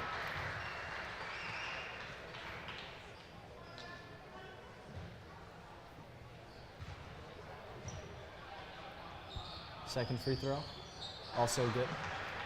Talk about Lincoln Fudge tonight, Hunter. Man, I mean, what a game from Lincoln Fudge. How many points did he have, Zeke? 21? 21 points. Incredible show out. I mean, just really making a statement here. I think the rest of the Middlesex League will be able to see that, and we'll have to plan accordingly whenever they play Arlington. But just a masterclass from him tonight. you're the playmaker that Coach Woods would want to get in position to score as much baskets as possible, and that's exactly what they did tonight. And not only that, but use the athleticism of Caden Mills and using their other playmakers, trying to get as much shots as possible. And Sam Garrier hits his first three. That's his first point of the season. As you can see, his bench, although they lost by 18, his bench very happy for him as he's a senior, as they tackle him. But the Tanners do fall, 69-51. Last thoughts on the Tanners' performance? Yeah, I think just a continuation of what's been sort of happening the rest of the season, the turnovers happening, the letting go of the ball when you're in press, and just not taking advantage of those opportunities that you could be scoring on. And that's essentially what happened tonight, and they're going to have to get back to practice, get back to the drawing board, and start to figure out things as a team, as a collective unit, and look forward to the next matchup. Well, same story, same result. The Tanners do fall 69-51, but we have some Lady Tanners action coming for you at 7 o'clock. Joey Matroni will join you soon, and we'll see you for Lady Tanners basketball.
MC Studios, I'm Joey Matroni alongside Huddy Bilal, getting you set and ready for the second half of our doubleheader. It's once again the Woburn Tanners and the Arlington Spy Ponders on the girls' side. The Woburn girls come into this game with an 8-1 record, coming off a victory against the Burlington Red Devils on Martin Luther King Day, and the Arlington Spy Ponders come in with a record of 1-8. This is a game that's important for the Lady Tanners as they start to get ready for arguably the biggest game of their season against number 1 Bishop Thean here on Saturday afternoon. Huddy, what are you looking for in this game if you are Coach Sullivan and the Lady Tanners? Yeah, I mean, I think the whole theme about this game today is just taking care of business. Just know where you're going to go with the ball, just maintaining good ball discipline and creating good shots, good opportunities, and just taking care of business. That's the whole theme today. Yes, that's going to definitely be a focal point for Coach Sullivan. I think, as we saw last week against Burlington, the entirety of the roster, aside from injured players, so if you're healthy, you got into that game for the Tanners last week against Burlington. Hopefully we can see that again if they are able to get out to a lead. But as we take a look at the star players for this team, that's McKenna Morrison and Shannon McCarthy, who continue to play so well in complementing each other in the pick and roll game and then on outside shooting as well. But now we'll take it down to court level for your starting lineups and national anthem.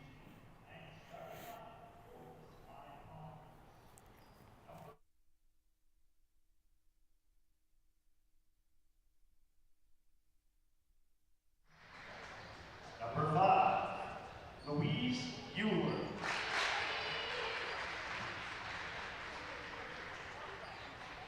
Number 14, Alina McCullough. Number 21, Captain Lily Paul.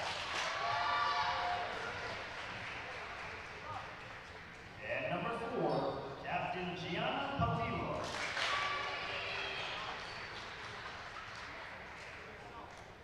And now, introducing the starting lineup for the Tanners. Number 12, Haley McCarthy.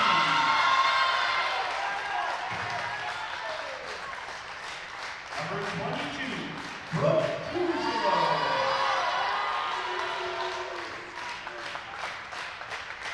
Number 1, McKenna Morrison.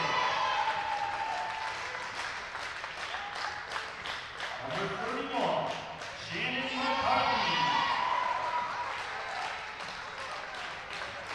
And number 15, Captain Riley Morgan.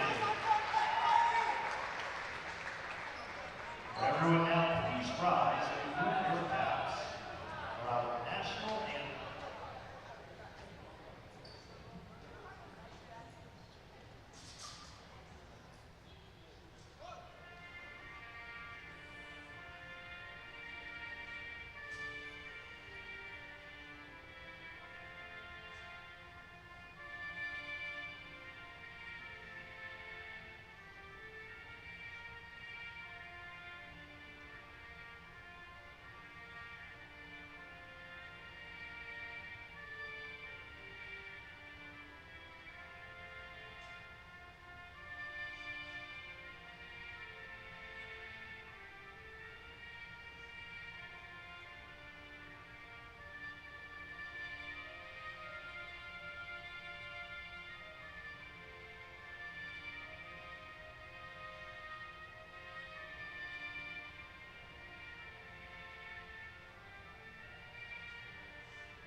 Back inside the WPMC studios as we are just about set and ready to go for the start of this ball game. One lineup change for the Lady Tanners, Kaylee McCarthy comes in for the usual junior Jalen Carniff, and it's good to see Riley Morgan remaining in the starting lineup after the pre-third quarter injury sustained against Burlington. And then as you take a look at the Spy Ponders, a relatively veteran lineup with the youngest player being number 11, the sophomore Melina O'Hagan, and your 2 senior captains and then 2 juniors as well for the Spy Ponders. Yeah, I think the Woburn Lady Tanners shouldn't be too concerned about their lineup changes. I think the depth is just outstanding for this team, and being second ranked, I think that's just part of being a championship team. So we're excited to see what's going to happen for this game tonight. McCarthy and O'Hagan will jump it up.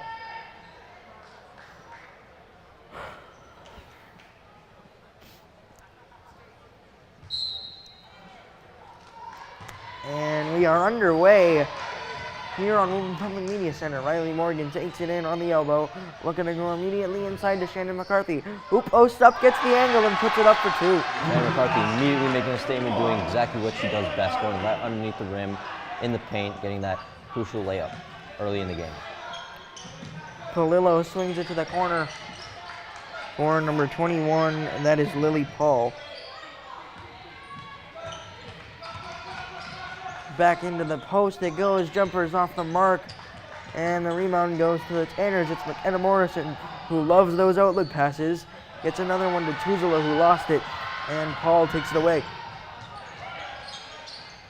Swung into the opposite corner inside, open man is found for an easy layup. Yeah, you just got to watch out for some undisciplined play here and there, but I'm sure these Lady Tanners are going to regroup this next possession. O'Hagan got it underneath the basket and put it up and in. Morrison getting a screen from McCarthy, and she shoots a 3, and she's got it right away. Immediately making a statement, points from Shannon McCarthy and McKenna Morrison, just doing as they're advertising the entire season so far, and starting off with a bang. Morrison got hot early last game against Burlington, making 3 out of her first 4 from distance.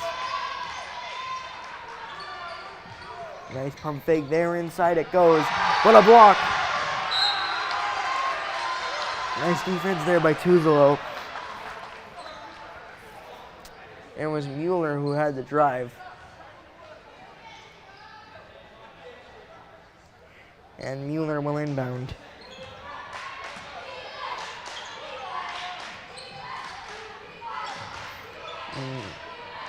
Mueller gets it to Palillo, then gets it to number 14, McCullough, who drives, and a whistle and out of bounds.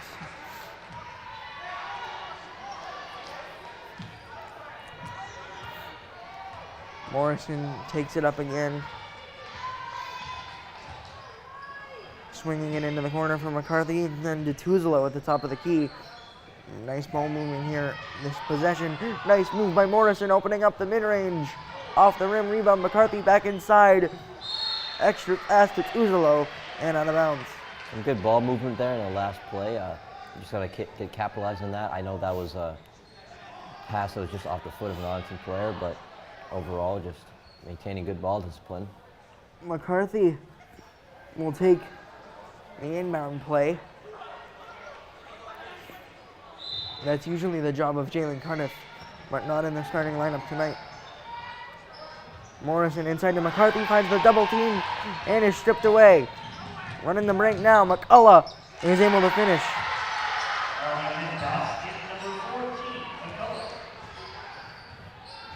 Morrison gets another screen, this time from Morgan, instead backs away.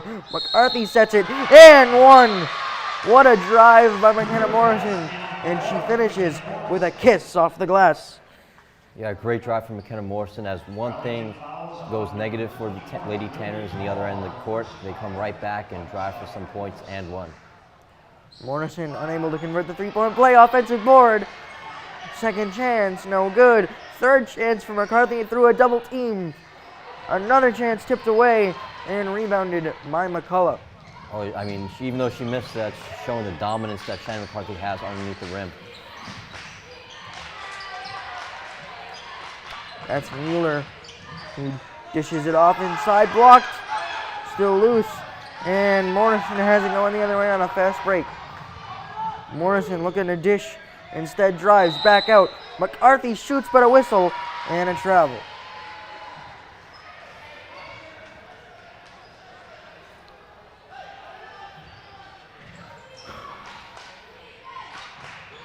Tanner's bringing some press. And a lane inbound pass right in the middle of the floor. Taken away. Trying to get it to Riley Morgan. Instead, it's taken away by number 5, Mueller.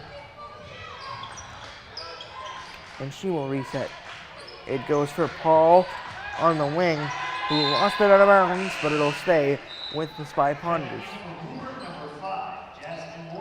Jasmine Morgan checks in for the first time today, taking out Brooke Tuzolo. 7-4, Lady Tanners, 4:48 to go. Inside, layup no good, rebounded by Morrison, and the Tanners, another outlet pass.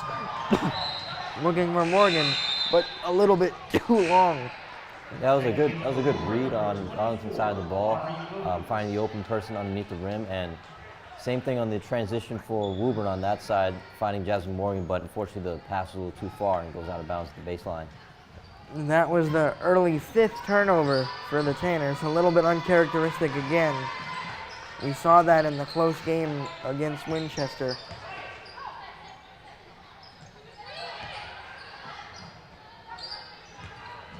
McCullough drives in, lost the ball. Morrison's got it again, right place, right time. Finds Morgan, looking maybe for an extra pass. And gains it back in the corner. Inside, McCarthy finds Morgan again. And the lane for Morgan to shoot it. Morgan to Morgan connection for 2. Morgan getting on the board now, and you're definitely going to see her being used at the mid-range a lot of this game and the rest of tonight. But I think all the Lady Tanners are thinking about this entire first quarter right now is just gas pedal. Just keep pushing, keep playing, find the open guys, and play the best ball you can. Despite the early turnovers, they're not looking to change the pace of their game for the most part, trying to keep the pedal on the gas, as you said, Hottie, as they like to move it a lot in terms of speed and look to advance the ball in transition. Yeah, I think that could be a test to how you settle into the game. Like, I understand getting a lot of turnovers in the beginning can be just trying to get into the groove of things in the beginning of the game, especially for a team like the Woburn Lady Tanners. But I'm sure, like what we see in the rest of the season, they can come back very quickly, regroup, and just take advantage of any opportunity that presents themselves to them. So. Nothing that they haven't experienced before, and nothing that Coach Sullivan will be unable to work through. As we get it set again, Mueller will inbound. Morrison backs off the press, and it will be Polillo who brings up the basketball. Outside, the left-handed 3 is off the mark. Right place, right time for O'Hagan for 2. Arlington basket number 11, O'Hagan. Riley McCarthy into the game as well, along with Amari Williams. Morrison open for 3 again on the top of the key. Hard off the front of the rim and out of bounds. Spy Ponder basketball. Okay, Morrison doing a heat check there. She had that big 3 very early on and trying to see if she can continue with doing that beyond the 3-point arc. 9-6 as Polillo brings it up again.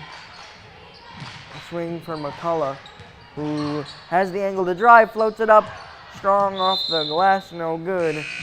O'Hagan tried to save it, but out of bounds it goes. Woburn basketball. Alina Ayenian comes in as well. She's been getting some more minutes as of late. Morrison on the drive. Riley McCarthy sets the screen.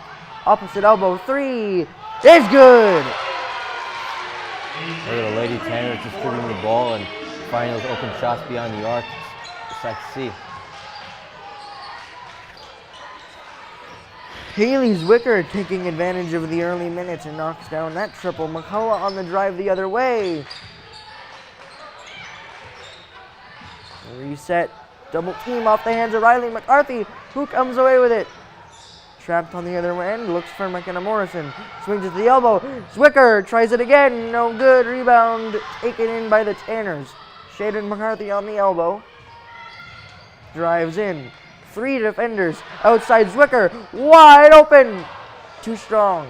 I think there's a lot of shots being created here, a lot of good opportunities. The ball is being placed in the right spots, and you have open shots here. If you just take advantage of that, then the lead can grow. McCullough outside. Back to McCullough now. He's looking to drive and gets fouled by Anyan on the drive.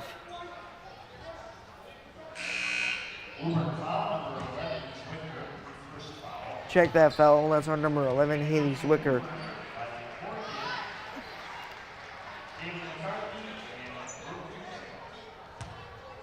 Kaylee McCarthy and Brooke Tuzolo back into the game as well. Shot no good.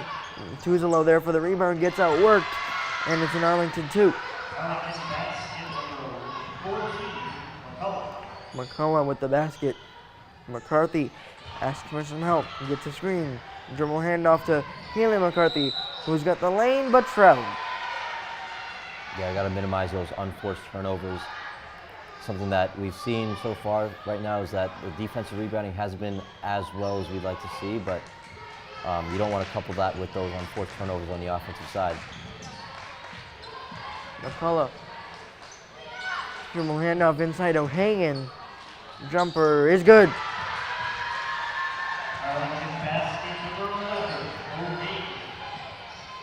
Ayanyan drives in. Backs it out to the block. Goes inside for Shannon McCarthy. 3 defenders there. McCarthy finds McCarthy for 2. Yeah, what a read from Shannon McCarthy. Realizing she's getting pressed by all sides, 3 players, and finds the open McCarthy for the layup. The drive by Palillo inside for O'Hagan. 3 on the other end is good. And just like that, the Spy Ponders are within 1.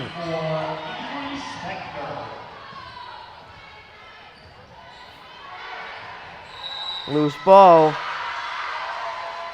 And a whistle. And it'll be Spy Ponder basketball. Coach Sullivan doesn't really like what he's seeing at the moment, so gets McKenna Morrison back in there. Morrison with some aggressive defense on Palillo, who tried to swing it. Instead, it goes out of bounds to take over. 37.9 on the clock.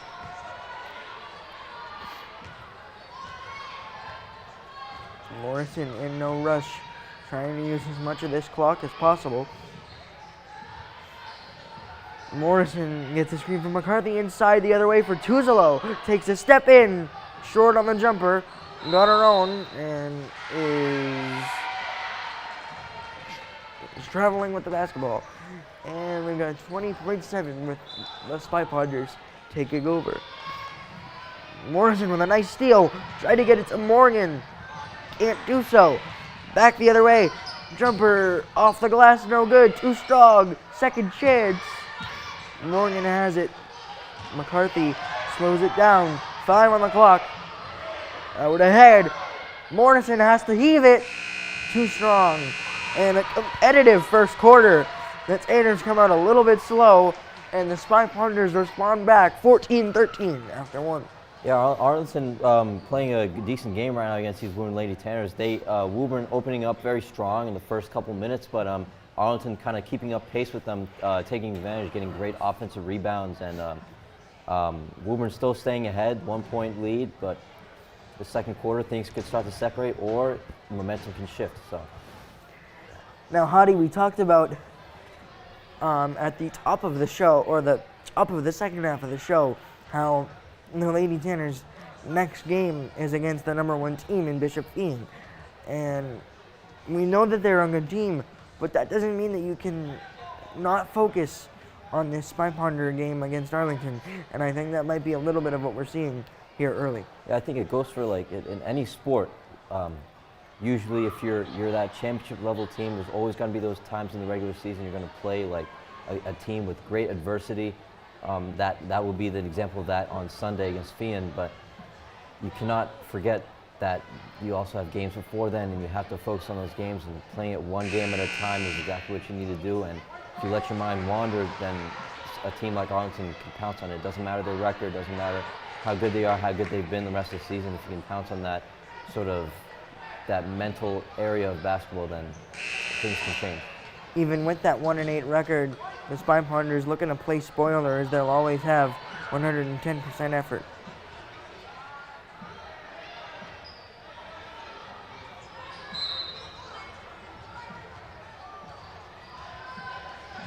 Back underway now, Morrison taking it up. Gets a screen from McCarthy. Backs it away. Swings it opposite for Tuzolo, who knocks it down. Way to get out of the second quarter just like that. It felt a little bit similar to how the game started with an early 3.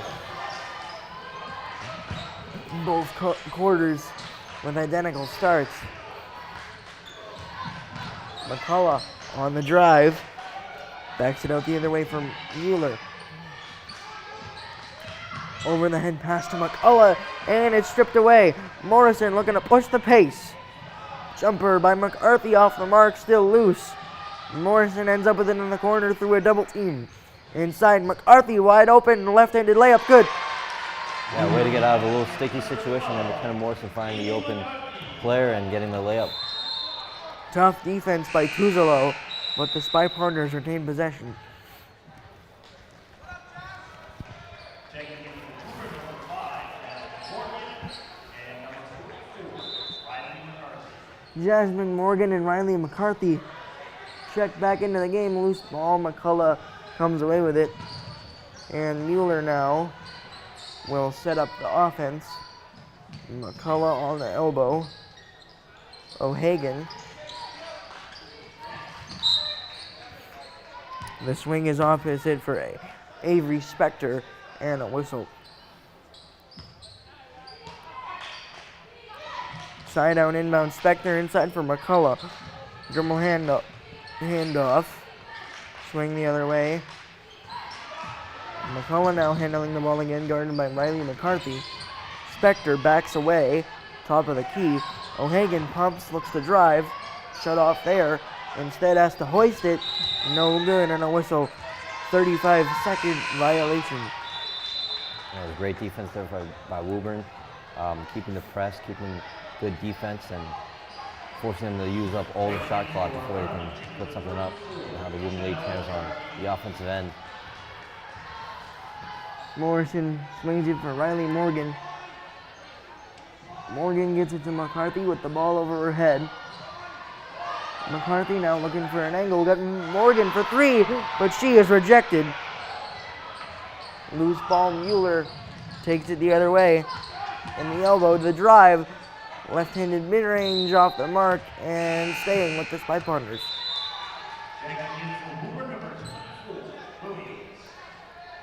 Amari Williams, number 24, checking in.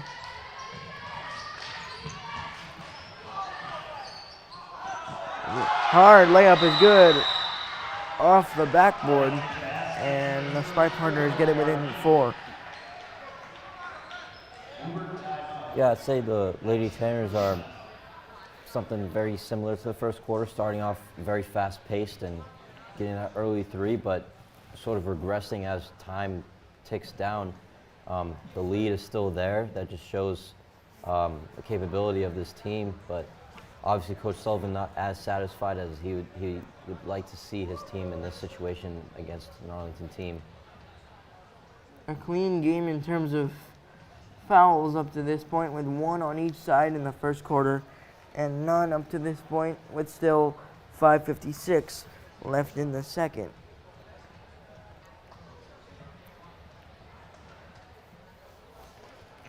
So when you're talking in this sort of situation, how he mentioned how Finan is on Sunday and your mind might drift off to, like, we're playing a really hard game on Sunday, but we do have this game today we have to focus on. It does take a little bit of mental bandwidth away, and it just, you got to show in a game like this to really play your best even when there are certain outstanding circumstances that can maybe affect your play. That's why basketball can be a mental game at times, and this is one of those examples. Morrison swings it to the corner for Morgan. Morgan finds her counterpart, Riley Morgan. Riley McCarthy takes a three. Too strong. Rebound by Amari Williams. She lost control and out of bounds it goes. Woburn taking advantage of all the open shots beyond the arc, and they have been hitting a couple here, but if you want to really lay it down, you're going to have to get those rebounds as well. Riley McCarthy looking to inbound it to her cousin Shannon McCarthy. She gets another triple team, swings it for back to Riley, whose shots off the backboard no good. Jasmine Morgan tracks down the board. Inside for Amari Williams, extra pass to McCarthy, who gets it, plus the foul. Way to keep the ball in possession there. You had pressure on all sides and with practically every player there in the paint, and Shannon McCarthy doing what she does best, going underneath the board and getting that good layup with the N1. Morgan will, or rather McCarthy finishes tying her shoe once again, and finish it is the three-point play with a missed free throw. No three-point play. And back the other way come the Spy Ponders. McCullough gets it back to Mueller. Extra pass to Paul. Mueller with the ball above her head. Gets it ripped away by McKenna Morrison. What an individual play there by McKenna for two. Yeah, what a play. That's the type of play a star player would do. Just ripping the ball away, driving down and getting that layup and getting those. That's more of a mental play. Just gas pedal, trying to show Arlington that we are the Woburn Lady Tanners, and this is exactly what we do. And this is our court. This is our home court. We're going to defend it. Trying to get their momentum back and build that lead. And we've seen so many double-digit leads up to this point in the season for the Lady Tanners. They want to get back to that territory again. And I believe that in most of these games, there's going to be a time when the Lady Tanners start to separate, as we've seen most of the game, and we're kind of starting to see seeds of that happening as the deficit grows to 8 with 4:58 remaining in the first half. This is where the foot continues to go down on the gas pedal. Exactly.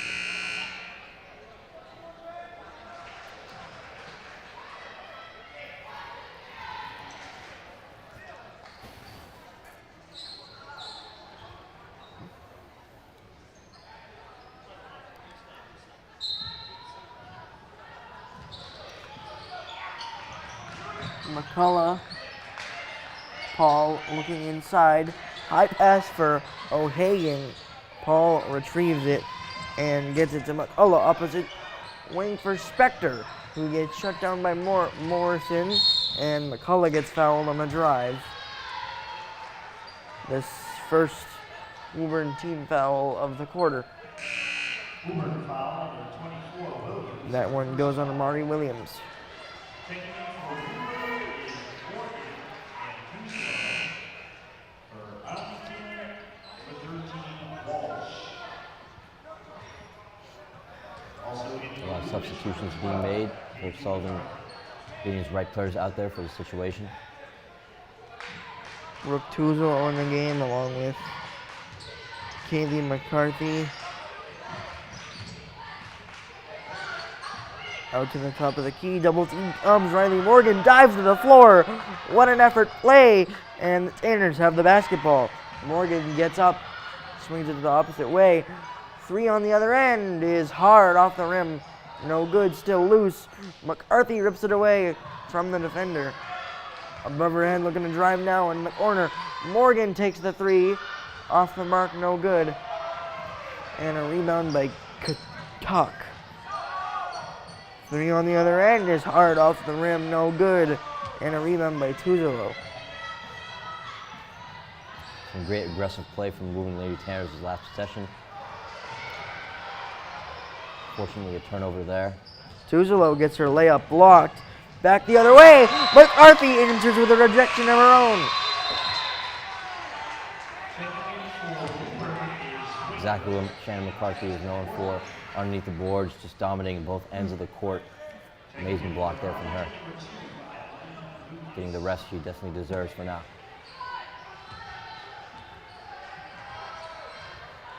Eileen Lucas checks in for the Spy Ponders, and Haley Zwicker in for the Lady Tanners.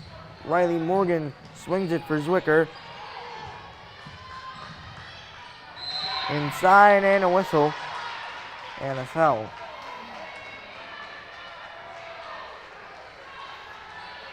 Arlington foul number 13, Walsh. Her first foul.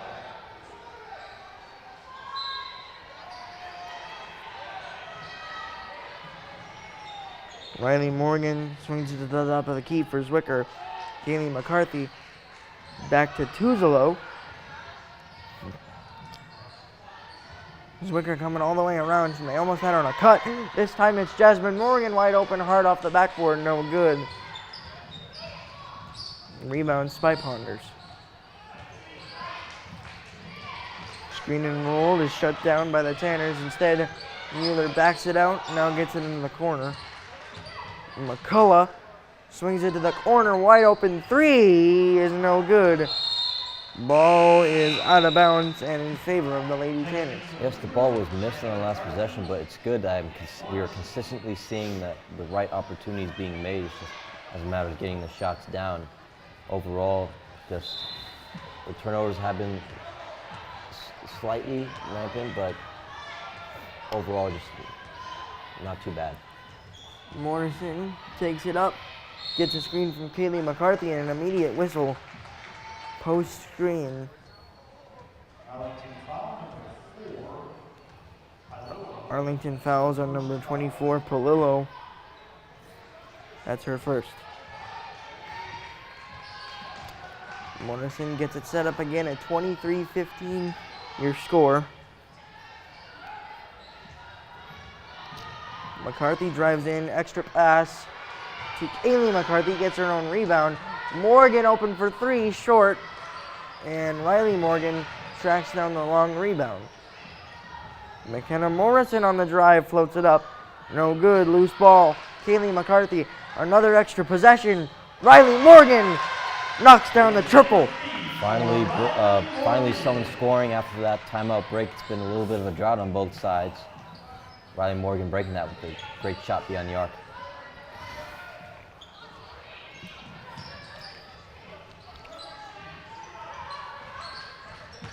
Swing the opposite corner, the layup is no good. And Kaylee McCarthy comes the other way. Inside, layup no good, still loose and rebounded by Palillo. Inside to O'Hagan, hard off the glass, no good. Outside, the three by Palillo, too strong. And Kaylee McCarthy comes away with the board. Riley Morgan hit the three on the last possession. This time McKenna Morrison looks to match her, no good. Palillo, as Jasmine Morgan hits the deck.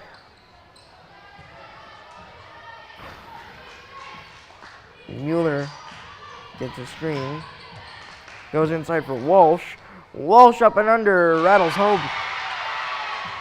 It's the first point for Arlington to score in quite a few minutes, but the lead still is at 9. Morrison drives in. Morgan to Morgan. Inside for McCarthy, out of bounds. Spy Ponder basketball. Yeah, this game feels a lot closer than it usually says on the scoreboard here, but Lady Tanners taking advantage of those open shots beyond the arc, and deficit is what it is after that. Eventually they will start to fall as Riley Trask checks in for the Tanners along with Alina Ayenyan.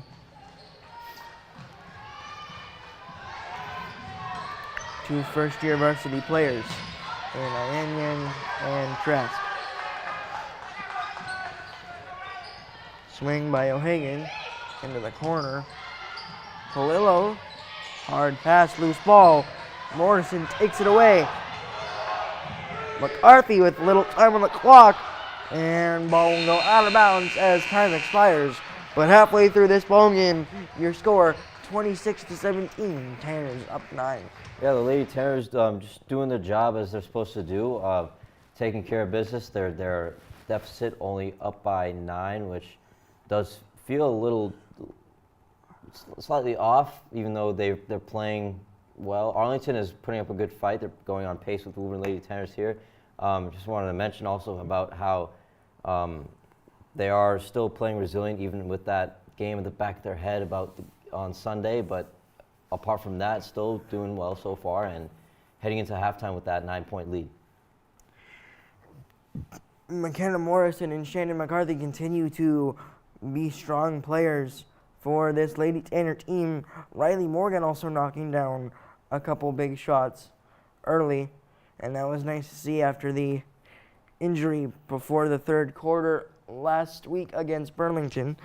And now, Hadi, while we have a moment, I know you were here for the boys matchup earlier. What was your assessment of that game for any of our viewers that didn't catch the first part of the doubleheader action?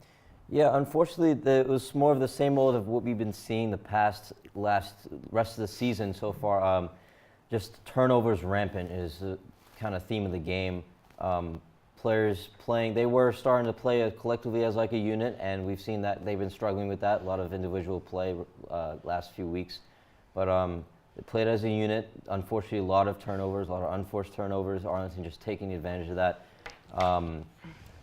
Arlington's player Fudge just going absolutely off, going with 21 points and just putting an absolute showcase for Arlington, the Spy Ponders, that game. And he really was the star of the show earlier today, and Arlington comes out with a statement victory in the Middlesex League.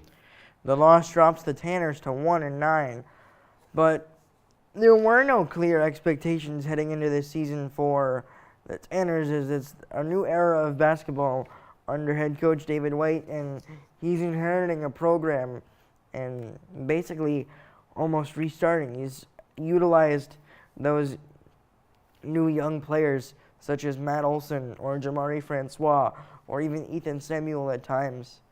But the more time he gets with this team, he'll begin to plant the seeds for more successful basketball later on. Yeah, I want to mention that Rome was not built in a day. So same thing with the program. It's going to take a little while to put your culture in, and just getting to where Coach White probably has a vision for what the team is going to be. And it's obviously not going to come immediate, but that's what happens with building competitive teams. So it's exciting to see what he's going to do in the next couple of years for these Tanners. The loss drops the Tanners to 1-9, but after the second half, the Lady Tanners on the other end have a chance to improve to 9-1. We'll see what happens after the break on WPMC.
Joey Matroni alongside Hadi Bilal back with you as we are just about set and ready to go for the second half of action here on Woburn Public Media Center.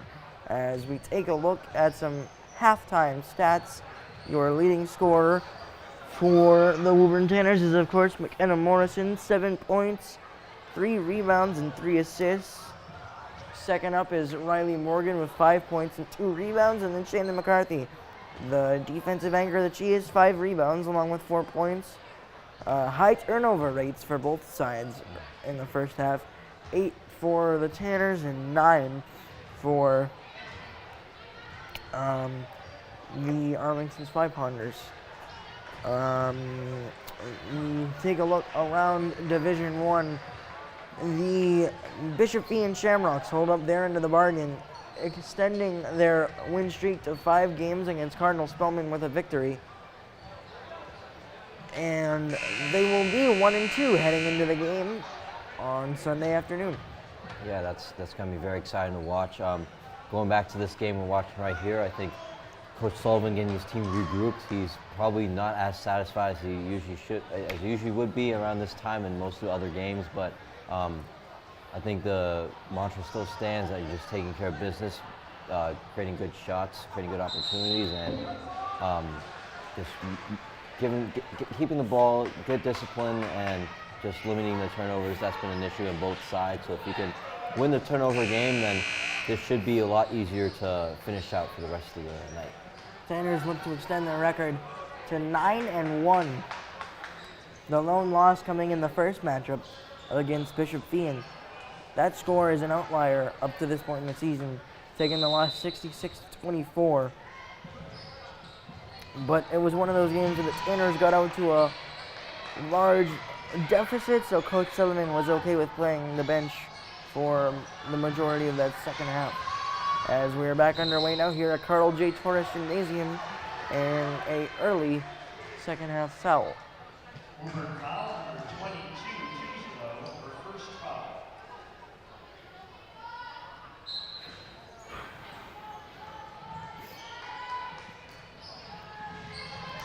Inbound is deflected out of bounds immediately off the touch.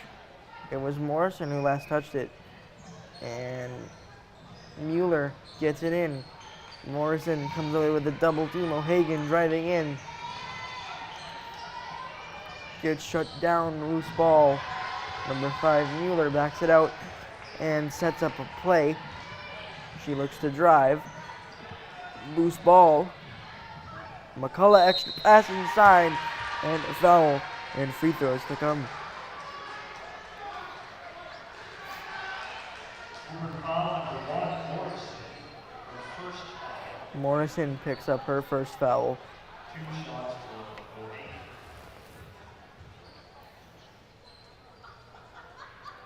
for O'Hagan. O'Hagan knocks down the first free throw. She is your leading scorer for Arlington at 7 points.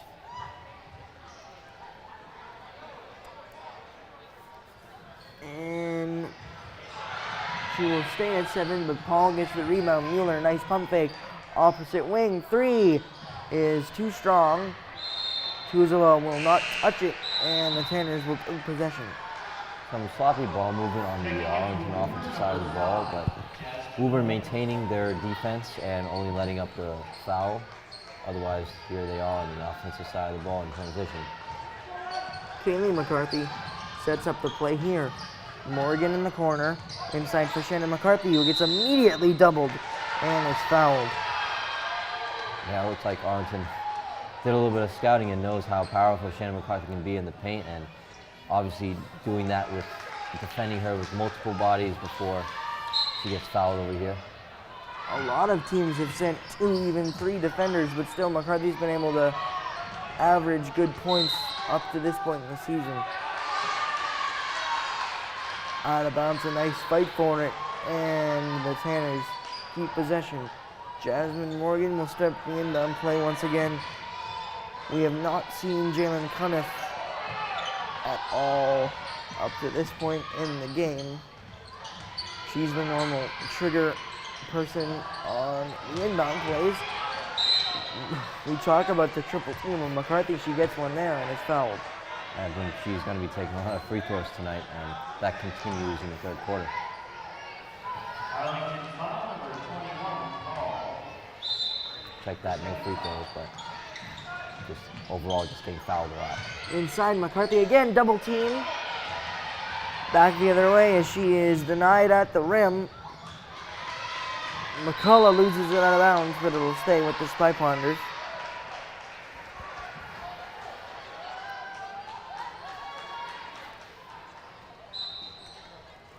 High inbound pass by Mueller.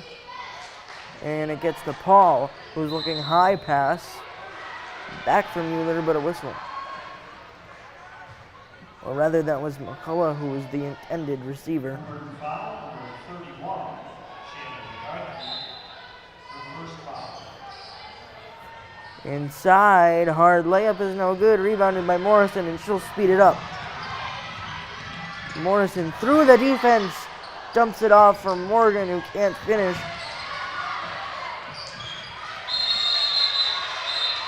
Oh, that was a great read from kind of Morrison, but just couldn't capitalize with the open layup, Jasmine Morgan. She does manage the jump ball, does Morrison getting down to a knee, but the Spy Ponders do have possession. McCullough takes the inbound pass, double team comes by Morrison, but she will switch defenders instead, driving in. Shannon McCarthy gets the outlet pass to Riley Morgan. Riley Morgan one-on-one, dumps it off to McKenna Morrison, who's got a lane. Soft on the layup, no good. And O'Hagan on the drive. Charge taken. There you go, that's a veteran play right there. Taking the charge, forcing the turnover on back on the offensive side for Woburn. O'Hagan picks up the charging foul.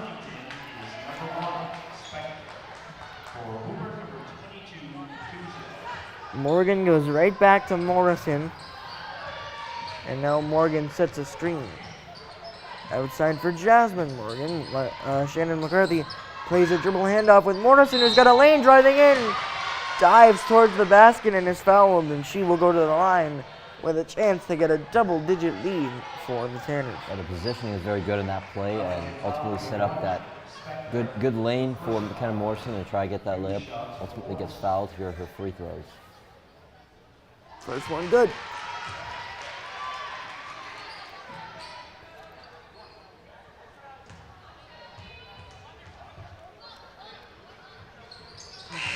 Morrison goes 2 of 2 from the line. You can tell she works on those even in warm-ups.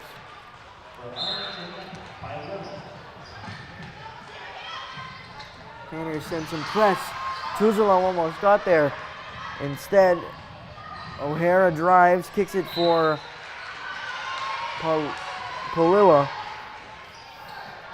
But it goes out of bounds, and Morrison will hand it off to the ref, and the Tanners take back possession.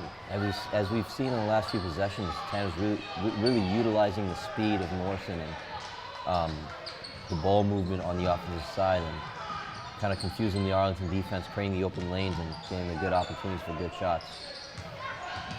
McCarthy fighting through another double team, extra pass, Tuzolo. Shot no good. Shannon's there, gets fouled, another double team. But instead, she put an elbow out, and it's an offensive foul. Tried to lay the elbow to open up some space, but the ref catches it, and Shannon picks up number 2. O'Hagan hands it off, and the Spy Ponders look to set up a play. Mueller will be the one. Swings it back to O'Hagan, who drives, looking to dump it off. Instead, it's deflected out of bounds by the Tanners.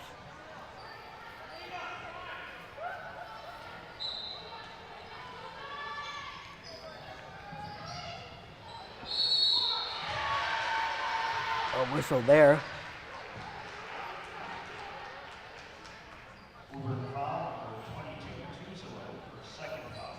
Brooke Tuzolo picks up her second foul.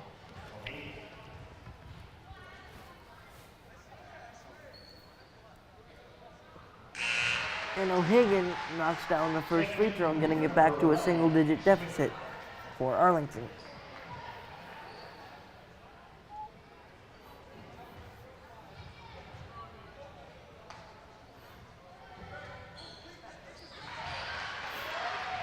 O'Hagan knocks down both to get it to an 8-point game, and Ayenyan will bring up the basketball.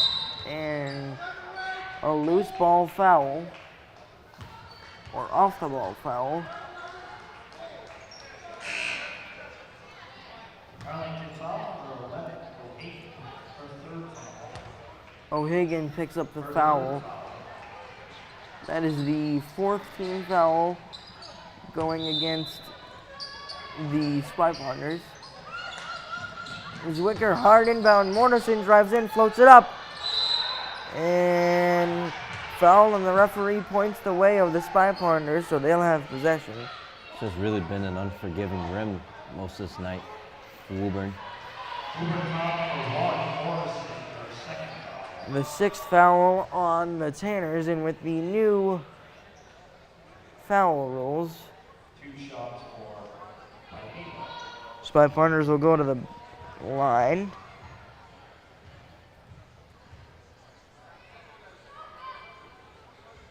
First free throw hard off the backboard, no good. Rather, that was the 5th foul, but either way, it still constitutes 2 free throws.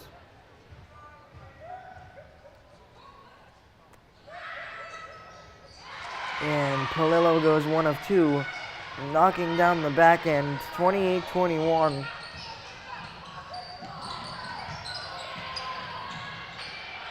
Ayenyan fighting for the basketball, gets it back. Instead, now it goes back to Williams, back to Ayenyan. Looking to drive outside, the 3-pointer by Zwicker.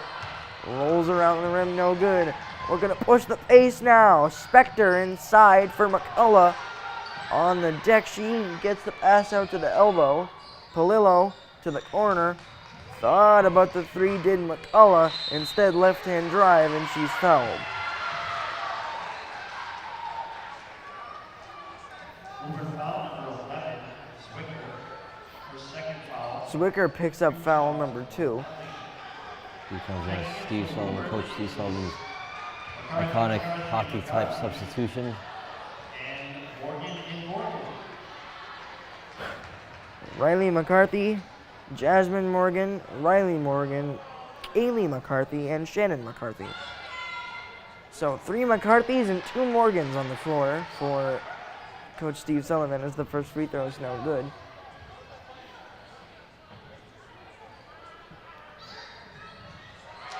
Back half again is good. 28-22 your score. A low scoring. Second for Arlington, number 2, Lucas. A low scoring second or third quarter rather. The Tanners only mustering 2 points, and the Spy Partners actually outscoring them with 5 this quarter, as Jasmine Morgan will have a shot to go to the line as she drives and gets fouled. Yeah, just like you said, a low-scoring affair tonight. Woburn still with the lead. Arlington keeping pace, but Woburn just showing that they are the better team so far. But there's still a lot of time left, a whole quarter, plus another 3 minutes, 46 seconds. Morgan misses the first and makes the second one to extend the lead to 7. Back the other way now come the Spy Partners. Palillo swings it for number 34, that's Jardine. High arcing jump shot's no good. Palillo drives in. Jardine tried to go for it, instead she sprints back on defense. Inside for Morgan, and finds Jasmine Morgan, who's able to knock down the jumper. She missed a few layups earlier, but that one is true, and it's 31-22. Yeah, Morgan kind of redeeming herself. She had a bit of those little open layup misses, but getting that great shot from the elbow and increasing their lead. McCullough drives in and is denied by McCarthy. McCarthy looking for Caitlin McCarthy, but instead it deflects to Jasmine Morgan. Now Shannon McCarthy driving on Jardine. Outside, Morgan steps in. Jumper is hard off the backboard, no good. Back the other way comes Palillo. And the Spy Partners, Mueller pump fakes Paul. Jumper off the mark, rebound McCarthy. Yeah, things are starting to speed up here. Woburn in transition gets the layup. No good. Rebound, Spy Partners, and a quick whistle. Timeout, Spy Partners. 2:21 to go. Your score, 31-22. That's 2:21 in the third quarter. Yeah, what really felt like a stagnant quarter all around. Arlington really outscoring Woburn in the first few minutes, or most of the quarter. But Woburn starting to finally feel something here in the quarter, heating up, getting great reads, and Jasmine Morgan getting a good shot in late here. Overall, I think they're starting to, I wouldn't say they've met their groove here, but they're maintaining their lead. They're keeping Arlington outside of within 5 points, but of a deficit. But overall, Woburn just needs to continue to play the way they've been playing, or probably play better than the way they're playing. But overall, not too bad so far. Again, how do you mention earlier, trying to get out to that lead where they start to pull away. That hasn't happened yet, but we've gotten to a territory where it could seal the game if they end up finding their groove. Right, do not forget that plenty of time, a whole quarter plus almost 2.5 minutes left. In basketball, anything can happen. A shift can happen in just a couple minutes, even within a minute. So Woburn still has to be top of their game here and defend with all they can against this Arlington Spy Partners team. Riley Trask checks in at guard as well. Morgan still in there, and it's stolen away by Tuzolo, who's looking to push the pace. Instead, she'll slow it down at the elbow. Thought about going to Morrison, instead goes to Morgan. Finds a wide open McCarthy for an easy two. Yeah, amazing read from Riley Morgan, seeing that there was really no defenders underneath the basket, and Chan McCarthy, nothing between her and the rim there, and saw that, gave the ball to her playmaker, and making that easy layup. Honey, I'm glad you said that, because it seems like McCarthy has been facing double and triple teams all night long. Finally, she had some open space to work with, and of course, she takes advantage of it. Yeah, I don't think Arlington, if they're going to make the proper adjustment, that's not going to happen again the rest of the game. But anytime you're going to see McCarthy with nothing in between her and the rim, then I think 10 times out of 10 you got to give the ball to her. McCarthy this time is able to work through the double team, and she scored 4 straight. Nice move there by Palillo to get out of the way of Trask. Rather, that was Mueller, and now Palillo handles the ball and throws it right to Tuzolo. And Tuzolo will back it out for McCarthy, and who goes a dribble handoff to Morrison. Morrison does not have the angle to drive. Morgan, extra pass to Trask. Inside to McCarthy, another double team means an open man, and it's Morrison who knocks down the triple. So the first 3-point in a while, and what a time it is to hit that 3-point, extending the lead. It starts to, what we just talked about, the lead extending and pulling away, it starts to feel like it right now as the lead extends to 16. Palillo gets fouled.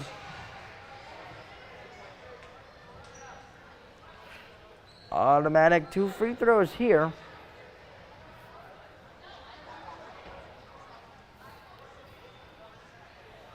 Woburn foul number 2, Trask. Her first foul. Riley Trask picks up only her first foul. 2 shots from Mueller.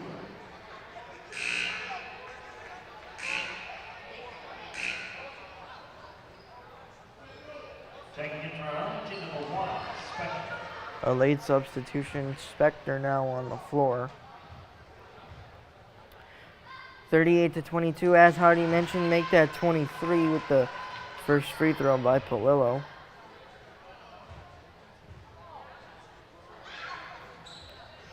She only goes 1 of 2. Ball's deflected out by Tuzolo, but the Spy Partners had it. Instead, it's a jump ball. Possession favoring the Tanners.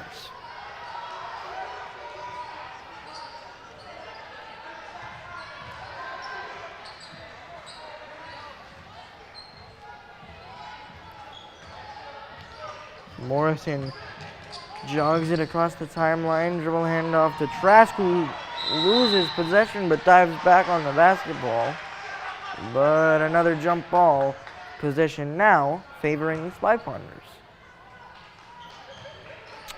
26.2 to go in the third. 38-23 your score.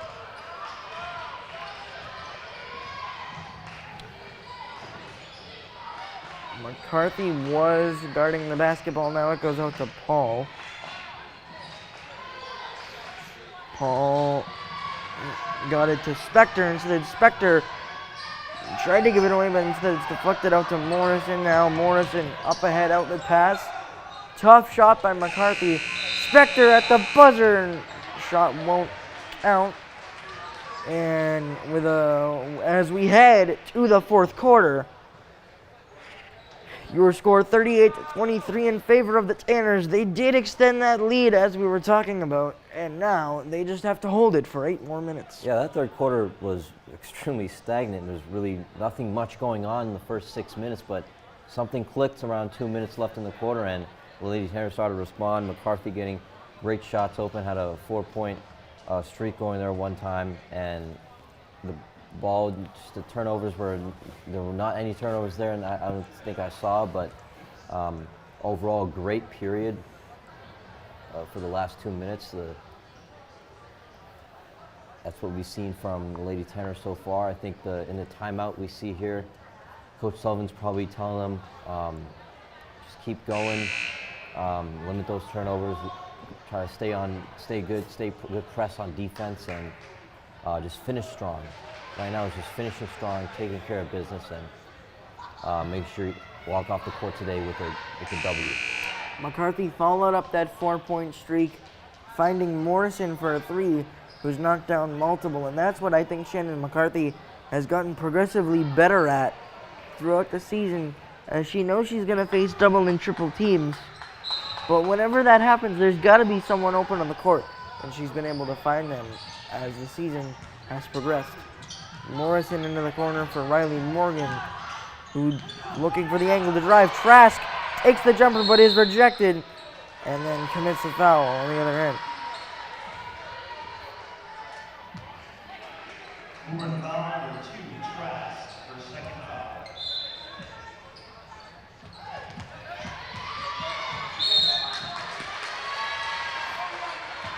Tanners turn the Spy Ponders over there. Ball goes into Morrison, still playing late on in this game. Up 15. Tuzelo on the drive, has the angle, shot doesn't go, but she gets the steal, loose ball. A dive attempt there, hand goes up for the whistle, and a jump ball. Possession goes towards Arlington.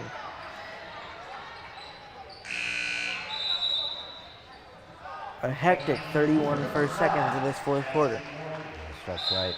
I also want to mention about what you said about Shannon McCarthy, knowing that she's going to get double or triple teamed, and the ability to find that open player on the court. It's unparalleled, and that's exactly what you want in a championship-winning team like the Woburn Lady Tanners here.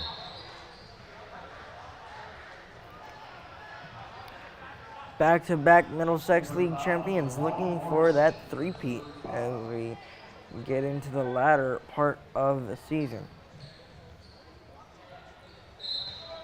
And feats like that are certainly no easy task, so credit to all the players and Coach Steve Sullivan. Inside, Paul gets it out to McCullough, looking to drive with the left, blocked by McCarthy, but they get it back inside, hard pass, and McCarthy ends up with it. Outlet pass Morrison, finds Morgan, Morgan to Jasmine Morgan, jumper's good, 2 straight buckets on her last 2 shots. Jasmine Morgan, 4 points. And they're all coming at great times now. They hit the 40-point mark in this game with 6:43 remaining in the game. Paul finds O'Hagan. O'Hagan back to O'Hagan now. Morrison, lob pass for Morgan, inside to McCarthy. Finds the open man, it's Morrison. No good. McCarthy one-handed rebound and is whistled and fouled. Maybe they should call pass interference there. They're holding the other arm down, still catching it with one hand. Great effort play from Shannon McCarthy. Arlington foul, number 1, Spector, second foul. Spector picks up the PI almost. Yeah. Number 12, McCarthy, and number 14,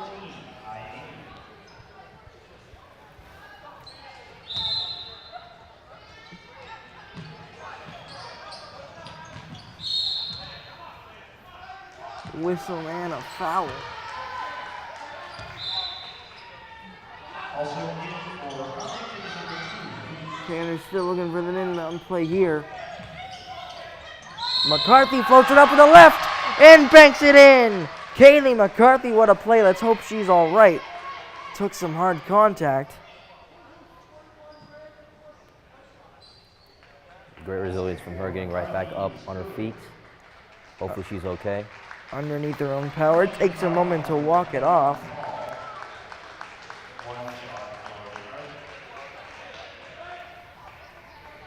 As the lead continues to extend, like we just talked about, I think that spark kind of happened late in the third quarter and continues on.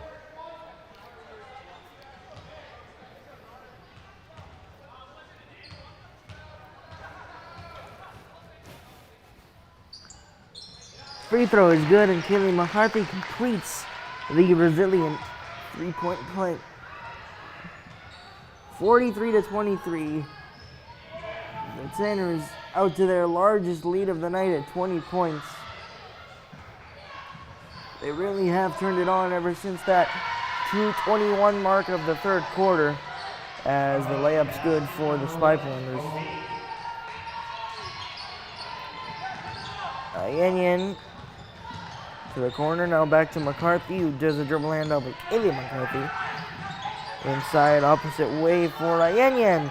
Driving in through some tough D, no good. Comes with a double. Almost reached in for the steal, didn't get it. And now Palillo, or Mueller rather. O'Hagan swings it for McCullough, who finds a wide open O'Hagan. He can't knock down the mid-range.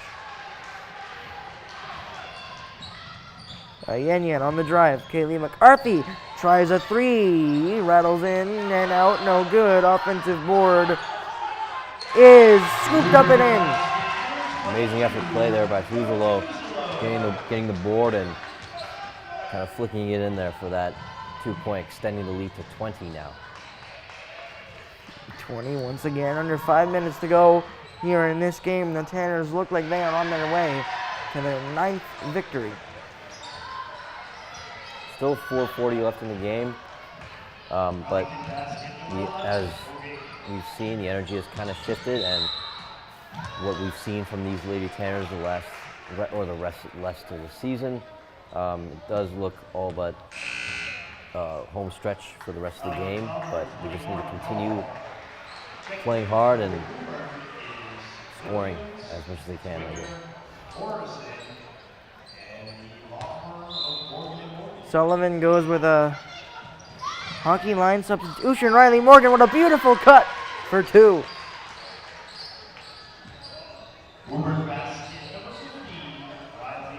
Back to 20 for the third time in this fourth quarter. Amari Williams also in the game along with Zwicker, Morrison, Morgan, and Morgan. Jasmine Morgan got in the passing lane, but it goes out of bounds off of her. And the Spy Pointers have possession.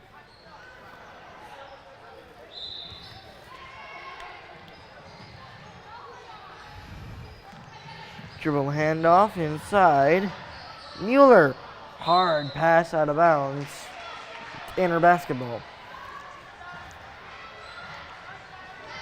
Lady Tanners doing good on the defensive side of the ball, maintaining that pressure and forcing these turnovers. Morgan, bounce pass.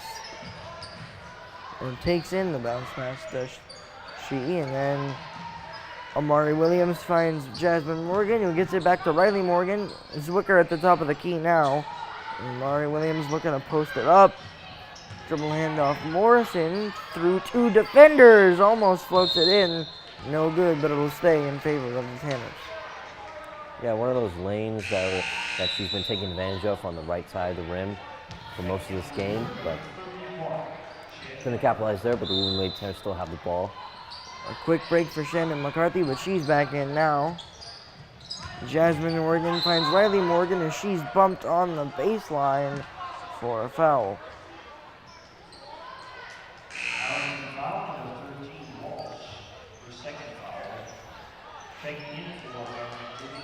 Samantha Walsh picks up that foul.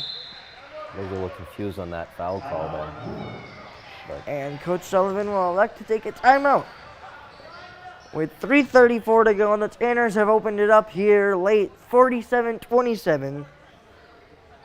Back for the final 3:34 after a quick break on Woburn Public Media Center.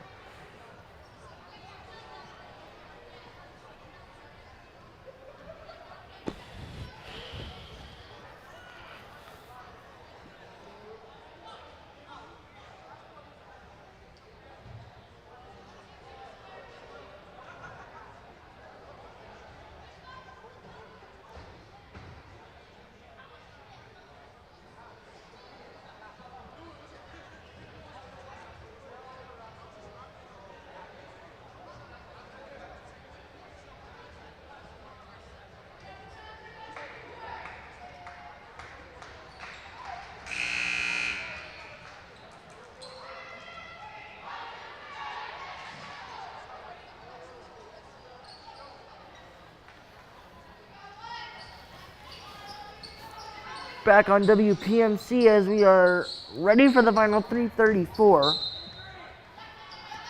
Riley Morgan will inbound underneath the basket, finds McKenna Morrison.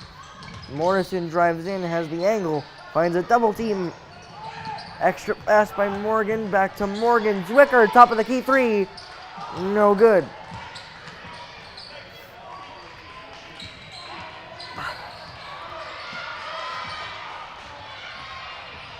Getting by the press is the Spy Partner offense.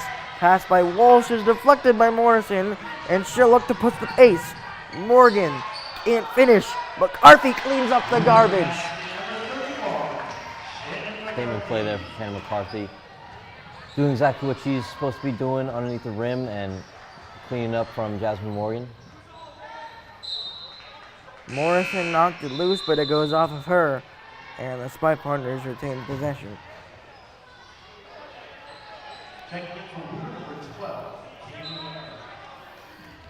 Kaylee McCarthy checking back in as McCullough inbounds it to Polillo. Polillo gets it to Walsh, an extra swing for McCullough. Trapped in the corner, another deflected pass. Walsh has it and steps into a three. Off the side of the rim, no good. Of course, it's McCarthy who picks up the rebound.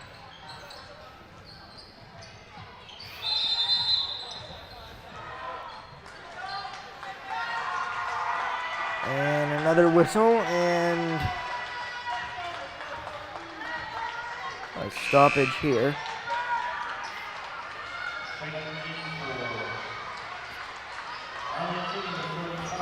Substitution timeout. WPMC basketball program reminder, we'll be back here Sunday afternoon for a rare two-team doubleheader, but it's two different matchups we've got. The girls will take on number 1 Bishop Ian, and the boys will take on Bedford as Jenna Bakari gets in the game and gets a layup right away.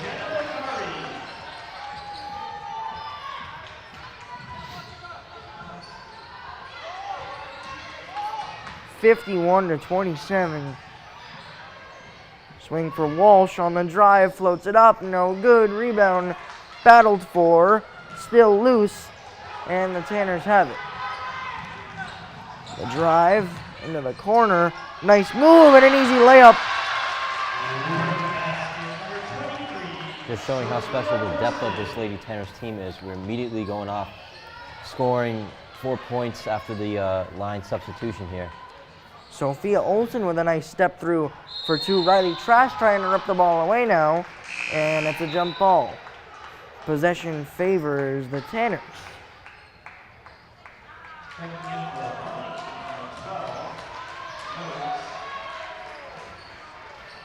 1:19 remains. Alina Ayenyan will take it up.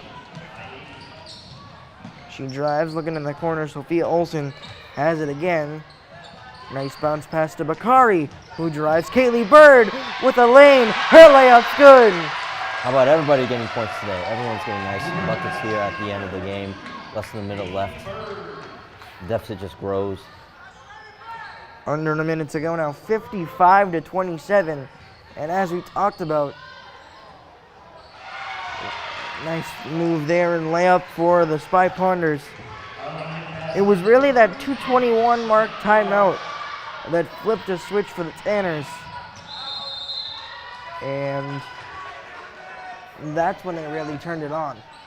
That's right, Joey. I mean, it felt what we mentioned was a very stagnant third quarter, and all of a sudden just something sparked, and we see the Lady Tanners just never looked back from that point. They were letting the Spy Partners hang around for a very long time, probably longer than Coach Sullivan would have liked. But now they've really put it all together, and they've ended this game in a good area for the Bishopian game on Saturday afternoon. That was Jocelyn McDonough who attempted the three-pointer, her first action of the season. As we tick down the final seconds, your final score from RLJ Torres Gymnasium here on WEMC, Woburn 55, Arlington 29. Once again, we'll be back here for a doubleheader on Sunday afternoon, 2:30 and 4:30. The girls will take on Bishop Fian, and the boys will take on Bedford. I am Joey Matroni, and for all of our crew, we are wishing you a good rest of your night, and we'll be back on Sunday for doubleheader action.